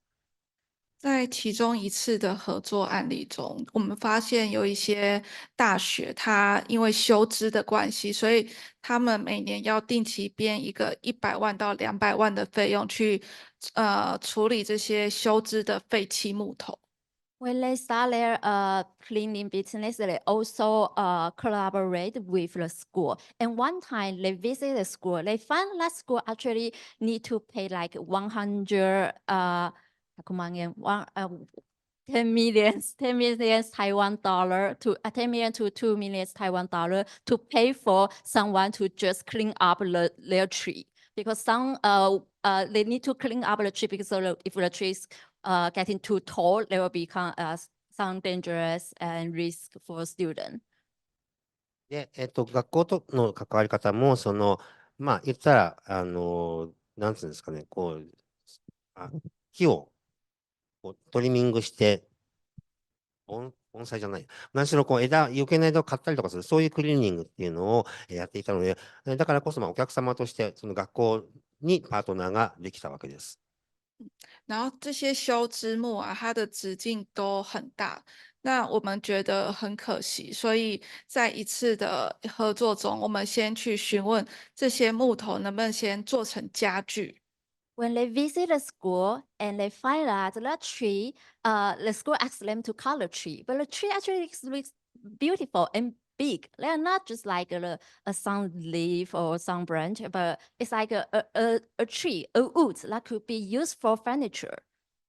所以我们想利用这些木头，然后又去盘点台湾这些的修枝木，发现竟然高达1000万公吨。So they find that maybe they can use that wood to do something. So, and they do some research and find that not only for that school, for whole Taiwan, there are lots of tree that is like just be cut and no one know how to reuse that. So they just like burn it out and put it there. Yeah, so they will start to thinking about how they can reuse that tree to make something new.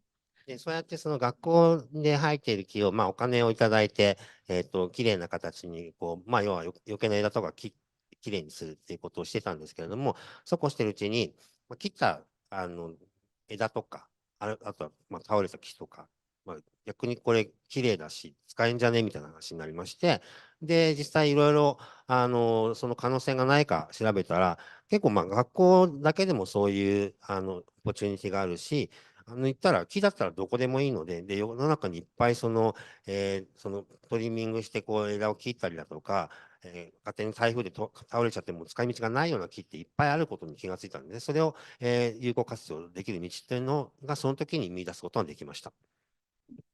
所以我们就是希望可以透过这个 reward 的循环，然后把一些想要学习木育技术，就是木工技术的年轻人找回来，然后透过这些使用这些修枝木料，然后让老师傅的技术木工的技术可以传承下来。我们觉得这是一个很棒的一个循环模式。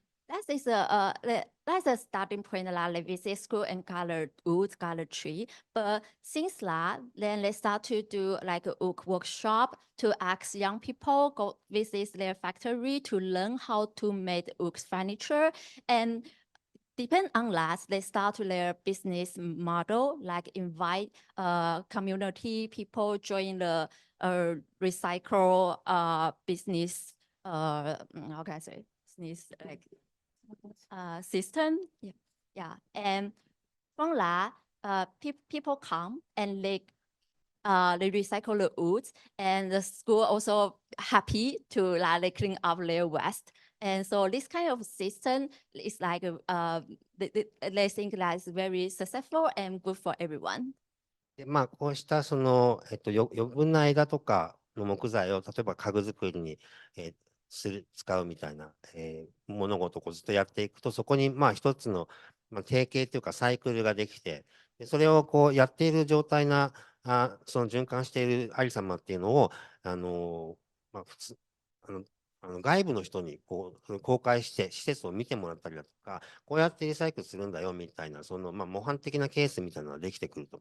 でそうなるとそこに参加する人も増えてくる。つまりエデュケーションというか公開して、で人を教育っていうか分かってもらって、それをすることによってそのエコシステムみたいなものに、参加する人が増えて、そうするとそのビジネスパートナーである学校もこれいいことが起きてるわ、いいことやってるわって話になって、彼らもその理念により自分事として近づいてくれる、そういう関係性になりました。Nice. Thank you very much. I'd actually like to ask the same question to Tomohiro-san as well. Again, the question is, I'm sure there was a learning curve whenever you were starting Sea Vegetable. And now I see that actually, I mentioned before earlier today, but in the value chain of the company, it's interesting that, of course, you are finding the value in the beginning, where you're actually extracting or growing the seaweed for your product. And of course, you're finding the value in the end when you're selling the product or even working with great chefs to communicate about the value of the product. But what I'm especially impressed by is that every other step in the value chain is something you are all caring about. And how should I say, it's in a very touching way because you're working with local people. And at least where I'm from, sometimes working with local people when you're not living there all the time can be very challenging because they have their own values, their own mission. And so my question for you is, what has been these kind of learning curves for you working with so many different stakeholders along the value chain with your company? ともひろさんにも同じような、いろんなステークホルダー、外部のステークホルダーが、いくつも関わっている中、特になんですけど、初めにこのプロジェクト始めるにあたっては、多分一番分かりやすいところは、育てて採取するところだったりだとか、その次に多分、シェフの方、日本のシェフの方をお招きして、それでメニュー開発して売れるようにすると。なんですけど、その間の部分で、友野さん、例えば地元の方とか、お年寄りとか、そういったいろんなステークホルダーの人に、途中のいろんなバリューチェーンが重なっていく中の最初と最後だけじゃなくて、途中にもいろいろなステークホルダーと結構エンゲージしながらやっていらっしゃるっていう理解なんですけれども、そこのところをもうちょっと詳しくどうデベロップしてきたかとか、そういうのを教えていただけますか。はい、ありがとうございます。そうですね、結構話すと長くなるんですけど、本当に僕らは、Long story. はい、僕らは海藻の、さっきのプレゼンで話したんですけど、青のりが取れなくなったから作ってほしいっていうところから一応始まった。Initially, we started this because we received a request asking us to how to say needing help to revitalize seaweed in local production. 僕ともう一人海藻の研究者がいるんですけど、二人で立ち上げた。So we have a co-founder beside me who is a researcher. Together we founded a company. はい、だから割とこう研究が結構メインで、新しい海藻のこう種を作るっていうところが実は僕らの一番コアな技術です。So how do I say our specialty as a sort of a researcher initially was to come up with a seed that can be seedable seaweed seeds. I don't know how it's if it'sそうですね、CBC。いや。で、the development of that both of them were specialists. で、最初にその青のりを作る、青のりはその陸上で作ってるんですけど、青のり作るときはもう買いたいって会社の人からもう一緒にお金も入れてもらって5年間は買ってくださいっていう契約を結ばせてもらって、一緒にもうなんかパートナーシップで始まりました。And then the first ever business partner was食品会社 food company who would value a lot in seaweed, a type of seaweed, aonori seaweed. And then he sort of got a good deal to guarantee to buy all the products for the initial 5 years. So that's a kind of exclusive deal. And then have that company invested in their companies. So that was a first business relation. で働いてくれる人も結構その僕らがやってる場所ってすごい田舎っていうか地方の方でやってるんで、人がそもそもあんまいないっていう中で、僕らの拠点ほとんど今障害者の方と高齢の方に働いていただいてて。Then the next is sort of searching for workers because they are based in places where it's far from everywhere, remote posts. So there aren't many sort of workers in the regular sense. So but they had an opportunity. They could connect to the local elderlies and local people with physical disabilities. 彼らも仕事がなくて、あんまり仕事がない中で僕らの仕事すごく相性が良くて。で、They were looking for a job and we were looking for someone who can work. So it was a good match. だからなんかお互いすごいなんかいい関係で今やらせていただいてますね。It's the best for the mutual relations. はい。で、それをそうですね。いろいろあと僕ら陸上じゃなくて海の方はまた漁師さんたちと一緒にやってるんで、これまたこう結構難しいんですけど。This part we are talking about land based seaweed cultivation. But when it comes to like sea surface cultivation, it's another story because there are many fishes involved. That's another dynamics. そっちの漁師さんたちは本当に海を豊かにしようっていうこのしていこうねっていうところをやっぱ一緒に共有できる人としか今やってないんで、そこはやっぱゴールを一緒に共有できるとなんか一緒にこう前見て目指していける。So speaking of those fishermen, he would only collaborate with those who can share the common goal. Otherwise, they wouldn't sustain. So it's not for everyone. I can, yeah. I was thinking, I'm not sure if I can do that, but in any event, yeah, I appreciate your perspective. And you've been going now for 6 years, you said? これは6年目ぐらいですか？ 8年目です。8 8 years. Wow. Just one small question. What has been your biggest learning moment in those 8 years? この8年間の中では、この学び大きかったわっていうのは何がありますか？難しいですね。なんだろう。学びはなんだろうな。難しい。ちょっと。これは意外とか。難しい。そう来るか。そうですね。なんだろうな。まあでも、自分では何もできないってことが、大きいかもしれないですね。やっぱ目指してることが大きいんで、本当に仲間をどれだけ増やすかってことがすごい大事だってことに、もう今はなんか割り切ってというか、なんで、普通に社員とかだけじゃなくて、本当にいろんな、関わり方してくれてる人がたくさんいて、で、一緒にこう、目指してるゴールを達成していこうっていうふうに動いてる。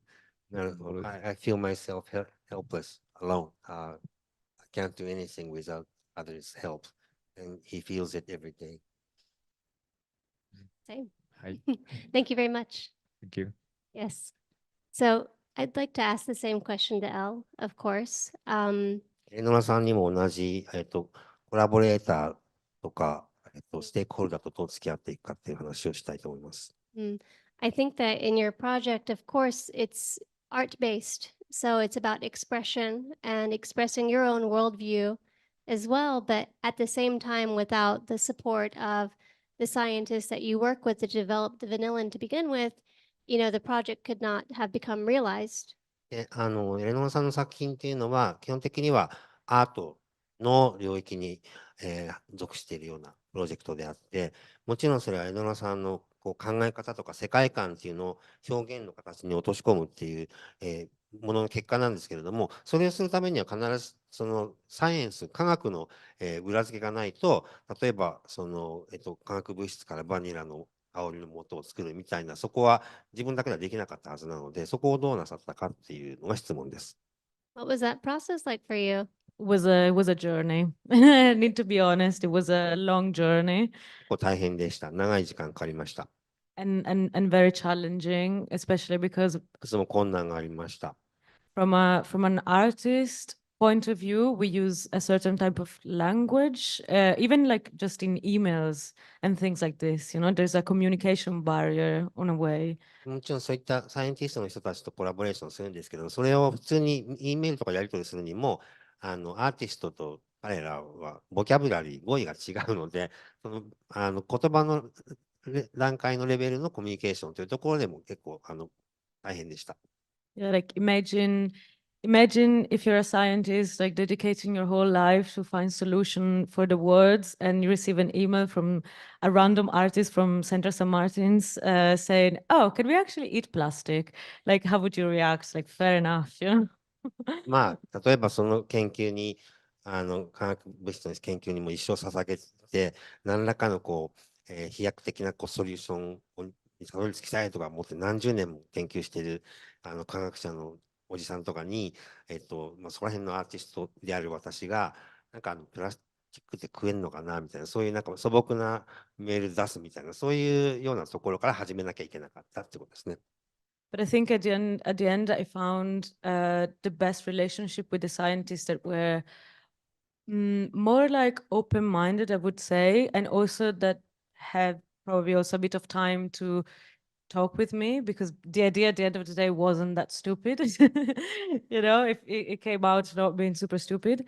So and with the scientist, I actually installed a collaboration with they also, every single time I see them, they tell me every single time how much this collaboration was a benefit for them as well, and for their own mindset, and not only to help me.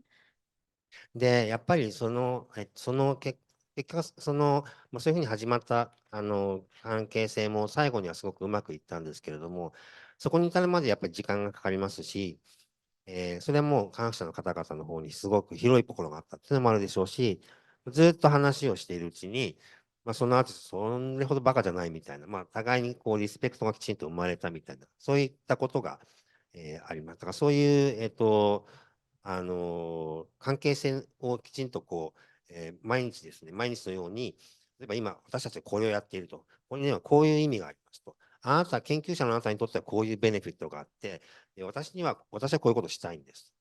つまり、私が全部総取りですみたいなのじゃなくて、どちらにもいいことを今やっているよっていうのをきちんと双方で合意を取りながら進めていけたのが成功した原因だと思います。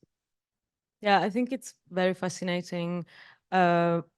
This multidisciplinary approach and collaboration, because I think, as circular and like finding solution, we cannot just work in our own comfort zone. Let's say, like scientists cannot just work in a lab, artists cannot just work in an art studio. We have to kind of like put all our skills and different mindset together for one single goal. So that's, in my opinion, that's the only way we can actually make a difference. で、この、江村さんのプロジェクトはマルチディスプリナリーって言って、まあ、一つの方法、メソッドではなくて、いろんな方法論をこう総合的に合流させて実現している作品なんですけれども、そういった作品の性質自体も、プロジェクトの成功、コラボレーションがうまくいったことに、役立っていると、思います。っていうのは、どうしても、例えば、サイエンティストがサイエンスの方からだけアプローチして、アーティストがアーティストの中からアプローチすると、もうコンフォートゾーンが外に出ないっていうか、もういつもやってることと同じになるわけですね。そこで違う世界の住人が互いに協力することで、新しいものが生まれるし、訴求力も深まるということです。Yeah, and to conclude, I would say, art and science are kind of like the opposite on the spectrum, because scientists are just like very prepared and artists are just like, thinking just out of the box in a way. But then if we put ourselves on the two opposite sides with the general public in the middle, then we can basically create a bridge between science and the art world to basically make the science more understandable. And yeah, can I continue? Oh, yeah. Okay. Yeah. Go for it. アーティストがいて、サイエンティストがいて、でもそれはもう本当に、ほぼ真反対みたいな、もうなんか、予想通りのことをしないのがアーティストみたいな。ちゃんとこう、準備してから物事を進めるのがサイエンティストみたいな。その間に、例えば一般の私たちみたいな大衆がいるとして、そこに実は最終的には伝えたないとダメなわけですよね。そこに伝えるためには、やはり真反対の立場にいるサイエンティストとアーティストが互いの間に橋を架ける。それをすることによって、一般大衆がその橋の両方ともにアクセスができるような道が開かれるわけですね。それがすごく大事だというふうに、彼女は言ってます。It's almost like the science world is almost unapproachable. Because of course it's very difficult to understand if you don't have the preparation. But then when you translate what's happening in a lab through art, then art is a sort of like common environment, is a space where everyone can feel free to talk about things, while we'll never actually comment on a scientific paper because we don't have the preparation. I don't, so I don't know all of you, but like I don't. So that's when we can actually create a conversation. And I really believe, and then I'm really going to conclude, that we have solutions, but we just don't have thoughts around these solutions. So what's happening in a lab, it's not brought out of the lab, so we don't have conversation about these innovations. So I think only through this collaboration, we can actually make a change in people's mind. 同じことの繰り返しになりますけど、例えば、サイエンス、そのまんま、例えば、科学論文とかそのまま読んで、もう私たち一般大衆は何のことかわからないと。そこでアートという要素が入ることにより、アートっていうのは、一応私たち誰でも何とかつながれるような、そういったものですね、感じますよね。見て何か感じる。そういったところの、で噛み砕いて、サイエンスをアートで噛み砕くことによって、万人に伝わるようにするっていうことが、できるわけです。それはもし、サイエンティストの人たちだけがそれだけやってたら、そういう届き方はしないわけであって、なので、そういったことができてよかったということだと思います。Thank you. Thank you, Will. So one of the keywords for circular this year that I've been kind of holding close to my heart is proximity or closeness. So for the first 2 years, a lot of our activities were online. So it was very difficult to get this very diverse panel of people together to share these thoughts. ケネシー自身が今年のサーキュラーアワードで、is that one of the official theme proximity or My feeling, I want to grip the community. 今年すごく感じて大事だなって思っている言葉がプロクシミティ、つまり近接度、距離だったりとか、人と人の間ですね、この場合は。で、去年も一昨年も、こうやって大人数で集まるということは、審査会とか発表、授賞式とかでなかったんですね。だからこそ今年こういうふうに、すごいバックグラウンドが多様性のある、皆さんをお招きできて、よかったと思っています。Yes, and what Elle mentioned a moment ago about scientists staying in the lab, this is obviously a lack of proximity. で、どっちかっていうと、これってすごいみんな、近づいている状態ので、さっきエレノラさんが言ってた、サイエンティストがなんか研究室にこもって誰とも会わないのとは全く真逆なことが今ここで起こってるわけです。So it just reminds me that it's so important to try to reach to each other to create these bridges. And even if we don't have the common language to begin with, just having the presence together, I think, is a strong movement towards creating these new relationships and new relationship design. 新しい関係性ということで言えば、こうやって人と人がですね、例えば専門分野が全然違ったとしても、同じ空間にいると、近くにいると、それからもしかしたら話をすると語彙も違うかもしれない。なんだけれども、そこで話ができること自体が、すごいことですし、逆に、話一切しなくても、単にそこにその相手が感じられる、それだけでも、その新しい関係性っていうのを構築するための第一歩、重要な一歩なんじゃないかなと思います。And my last question for everyone, and also, 皆さんに最後の質問です。and Kosuke, just to let you know in advance, I'm going to come to you at the end. 最後に山下さんに締めてもらいます。 Uh, じゃなくて、that's the question. 最後に、いいこと言う。質問にいいことで返してください。You said what I was thinking. Thank you.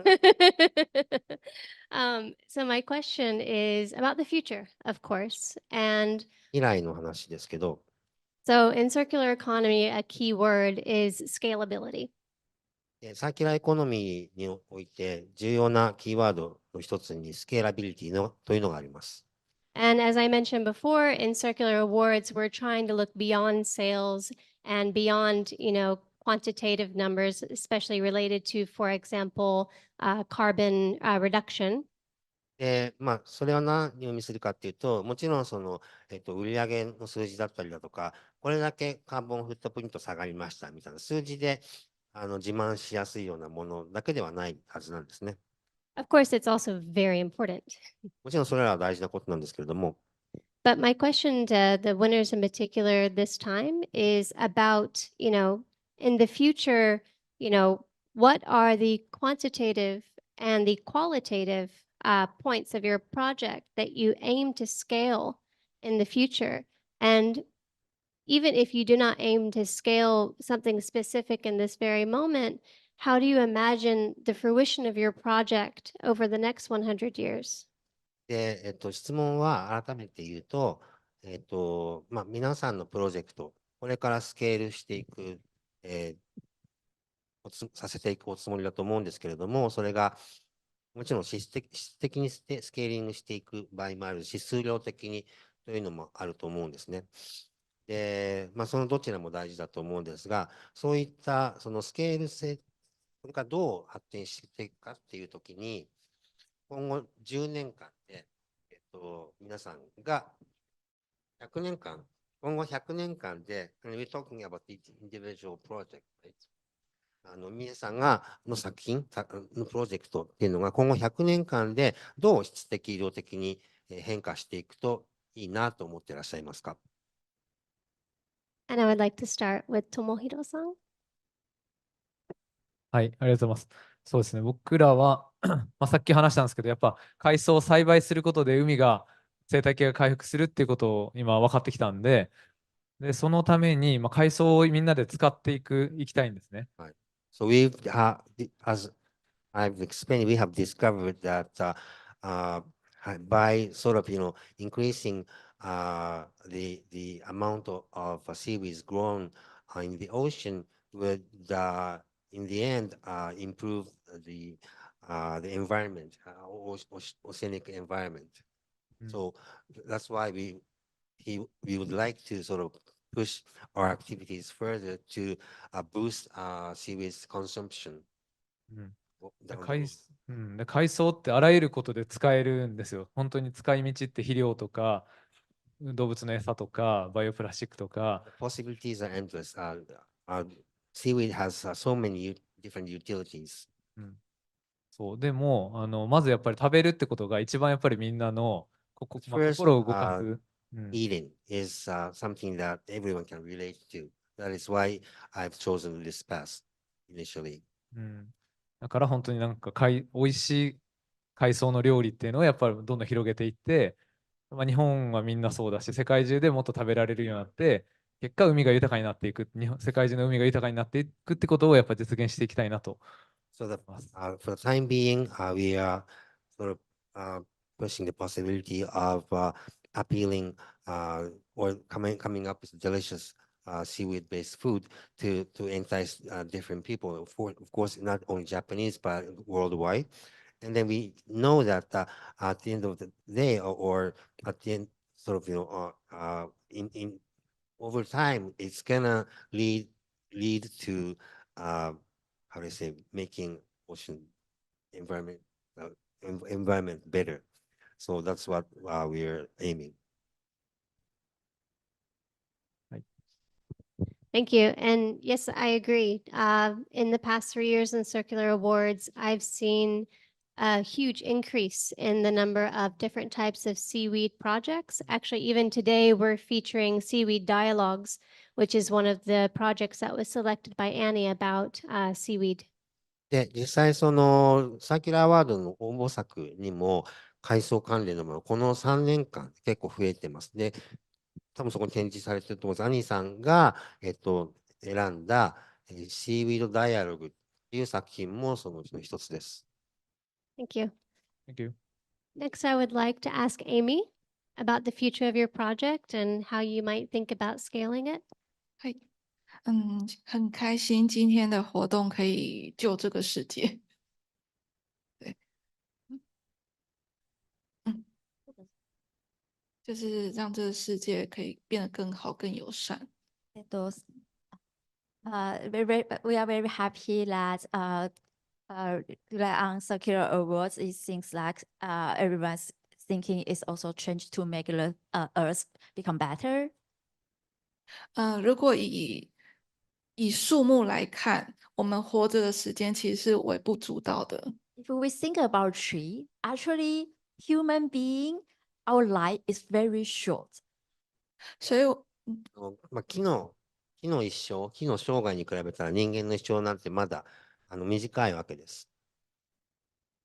所以我们希望可以礼物的是可以提供给我们的下一代，可以提供更好的守护树木，然后用更好，就是共生更好的方式来针对未来，就是可以让这个世界带来正面的影响。So we do these things about not only our generation, but also the next generation and next generation to use how to use tree, how to protect tree, and how to do both for human being and both for forest and for tree. で、私たちが考えているのは、それほど人間の一生なんて木に比べたらまだ短いので、何を考えているかというと、人間の次世代、その次の世代、その次の次の世代っていう具合に、どうやってその、木を活用して、しかも保護して、人間と、森林あるいは木の両方で相互にいいことのある関係をどうやって長期的に築いていくかっていうのをきちんと次の世代に伝えるっていうことを大事にしています。我们用循环来解决环境问题。Try to use circular to solve the issue, the problem that we found in our environment. 然后希望从里面去找到可以符合环保生态、循环经济与地方创生的一个发展的一个方向。And through our system, we want to work for 地方创生the Region revitalization of place. I think it has been called region revitalization or place revitalization. 地方創生。はい。地方創生。ねそう、Local revitalization. で、まあ、そういう、ことなので、ちょっと待ってください。なんつったっけな。Sorry, maybe let me like recentration again. Yeah. So their system, they now they working on circular economy, but also work for a local economy. まあ、それをするには、まあ、維持継続できなければいけないので、もちろんそこには、サーキュラーの考え方を取り入れた、自分たちの仕組みがあります。で、その中で、まあ、循環を進めていくのも大事なんですけれども、やっぱり長期的にその取り組みを続けるためには、その地域創生じゃないですけども、地元の人たちがそれをこうちゃんと納得して、これはいいことだと思って、その行動を続けてくれなければいけないので、そこも非常に大事にしてます。然后我们希望在对环境友善的前提下找到合作伙伴。We want to find our partner. Basics on if the partner also know that we need to be very careful and take care of the environment, take care of the surrounding. We found they want to find a partner. Basics on if the partner also think about like earth friendly is a very important thing. で、もちろんこれからスケールしていくのにも、当然そのパートナーが必要になってくるんですけれども、そうしたパートナーも自分たちと志を同じくして、ちゃんと地球のこととか木のこととか考えてくれるようなパートナーと一緒にこれから成長していくつもりだということです。所以希望ReWood的一个合作模式，它可以推广到各个国家去。And we hope that the ReWood system, like how they're treating human, could be like a model that could be shared to other countries.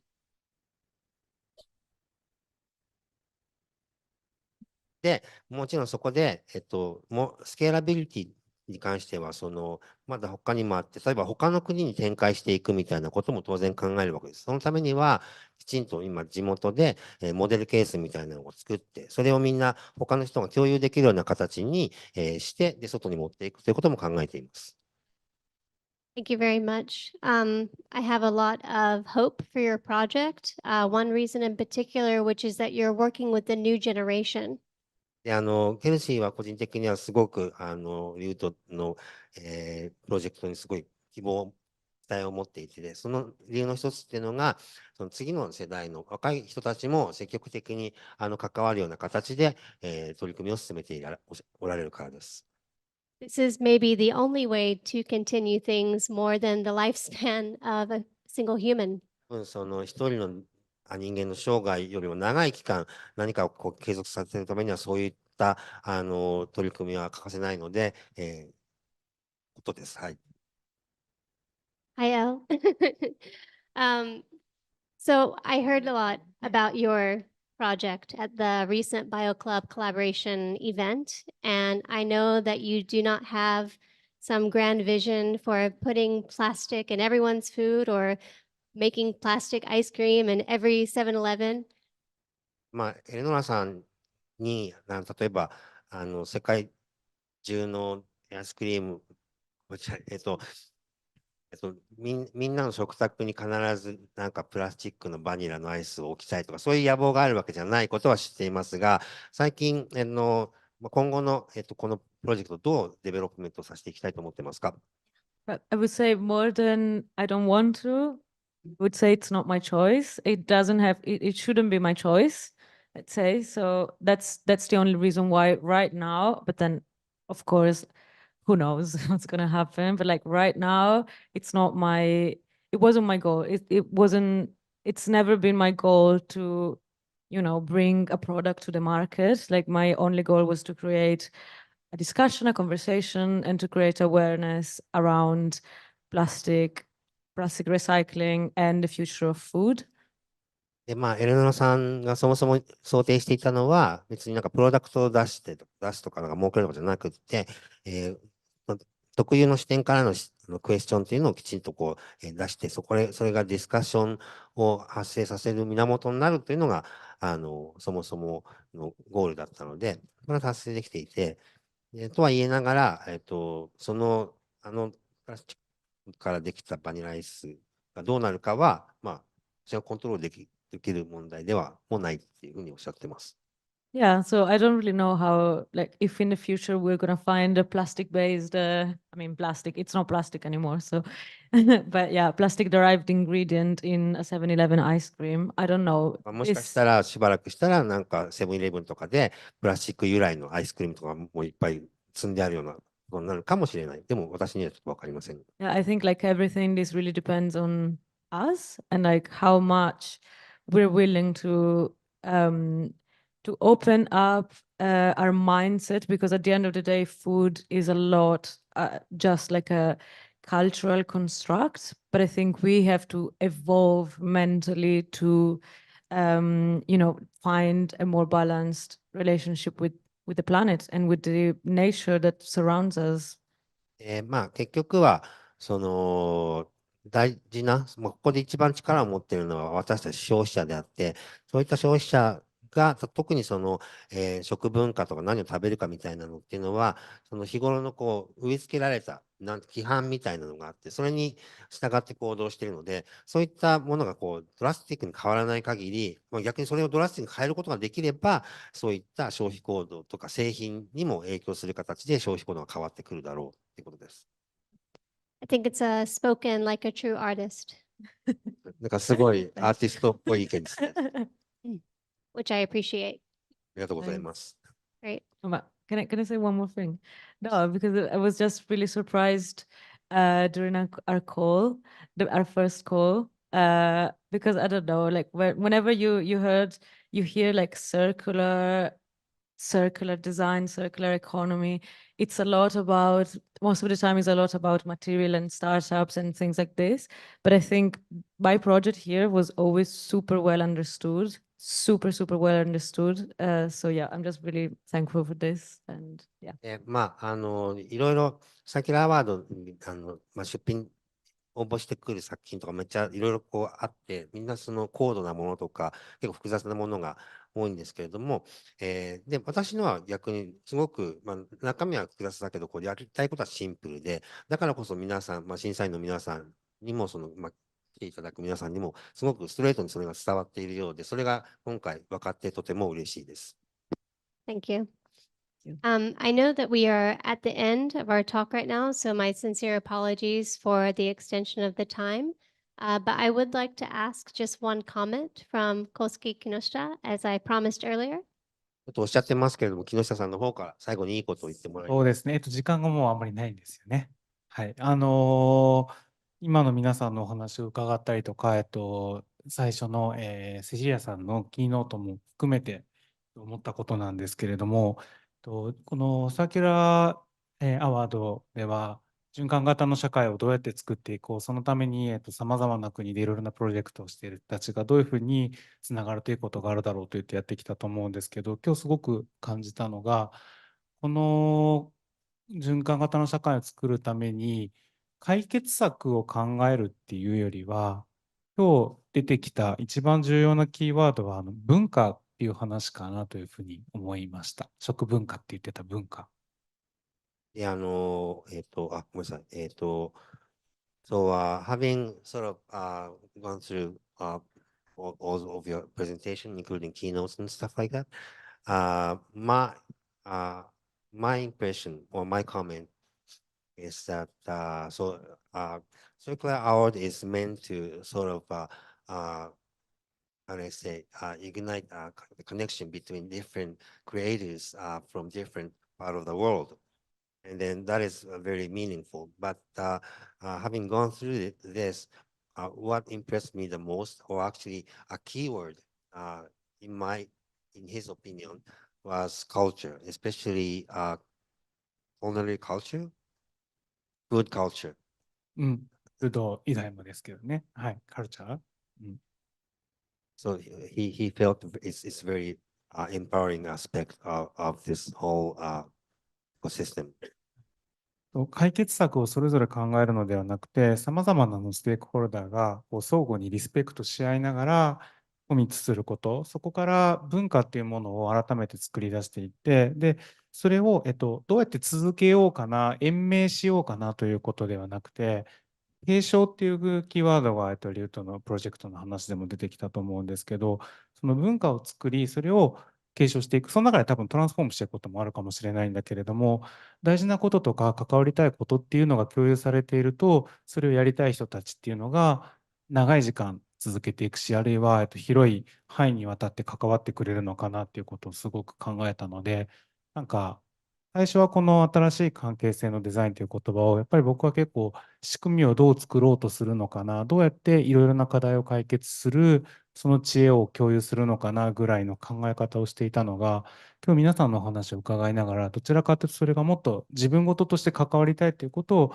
誘発することだし、その結果としてムーブメント文化が生まれていき、でそれがこう続いていくっていうふうにするためにはどういうふうに関わりしろをまた作るんだろうっていうことをやっていくのが大事なんだなっていうことをすごく考えたりして、それが最終的に産業と呼ばれるものになっていくのかなというふうにスケーラビリティの話もそうだと思うんですけどって思いました。すいません、難しいですよね、訳するとね。はい。継承と持続って違う言葉なのかなごめんなさい。はい。So one thing it struck me the most is, as I said, culture. It plays a very important part in many of the projects, and then surprisingly, none of the project sort of come up with the direct solution to the problems. Rather, each one of them sort of how do I say propose a sort of not a solution that completes itself, but something that needs to be sort of kept alive for a long time to change the world. And then it's not just, elongation of the project. It's more like sort of inheriting, kind of becoming a traditional culture that can be passed on to next generations. And then many of the winning projects had this aspect of sort of containing where sort of leeway or margin that people can see themselves in to sort of participate too. So something that calls for sort of engagement is, I think, very important to make something circular and then sustainable. I knew you were going to have a great word like this. Thank you so much, Kosuke. いいこと言っていただいてありがとうございました。Thank you very much. So with this, I would like to draw the Circular Summit crosstalk to a close. これで、サキュラーサミットのクロストーク終了とさせていただきます。Thank you, everybody, for joining us today. 皆さんご参加いただいてありがとうございました。And now I would like to pass the baton to my colleague Keita Nagashima to wrap us up. Okay. Thank you very much, everyone, for being here with us again. So before we end this event, I would like to make some announcement from me. So, okay, in addition to the project that was showcased today, these three, Circular Awards is currently exhibiting 6 projects at FabCafe Tokyo here until March 24th. And admission is free, so feel free to drop by at FabCafe Tokyo, especially for the online viewers. And also, starting tomorrow, yes, March 9th until March 24th, FabCafe Tokyo will be releasing a special lunch menu featuring sea vegetable. And so make sure to try out the new seaweed dining experience when you drop by at FabCafe Tokyo. And lastly, it would very appreciate it if you answer our surveys about this event before you leave. So please scan this QR code and it takes no more than 3 minutes. So your feedback and comments help us to provide even better experience and opportunity to accelerate this community and movement even further. So that concludes our online broadcast for today. Again, thank you very much for joining us, and I hope to see you again very soon. Thank you.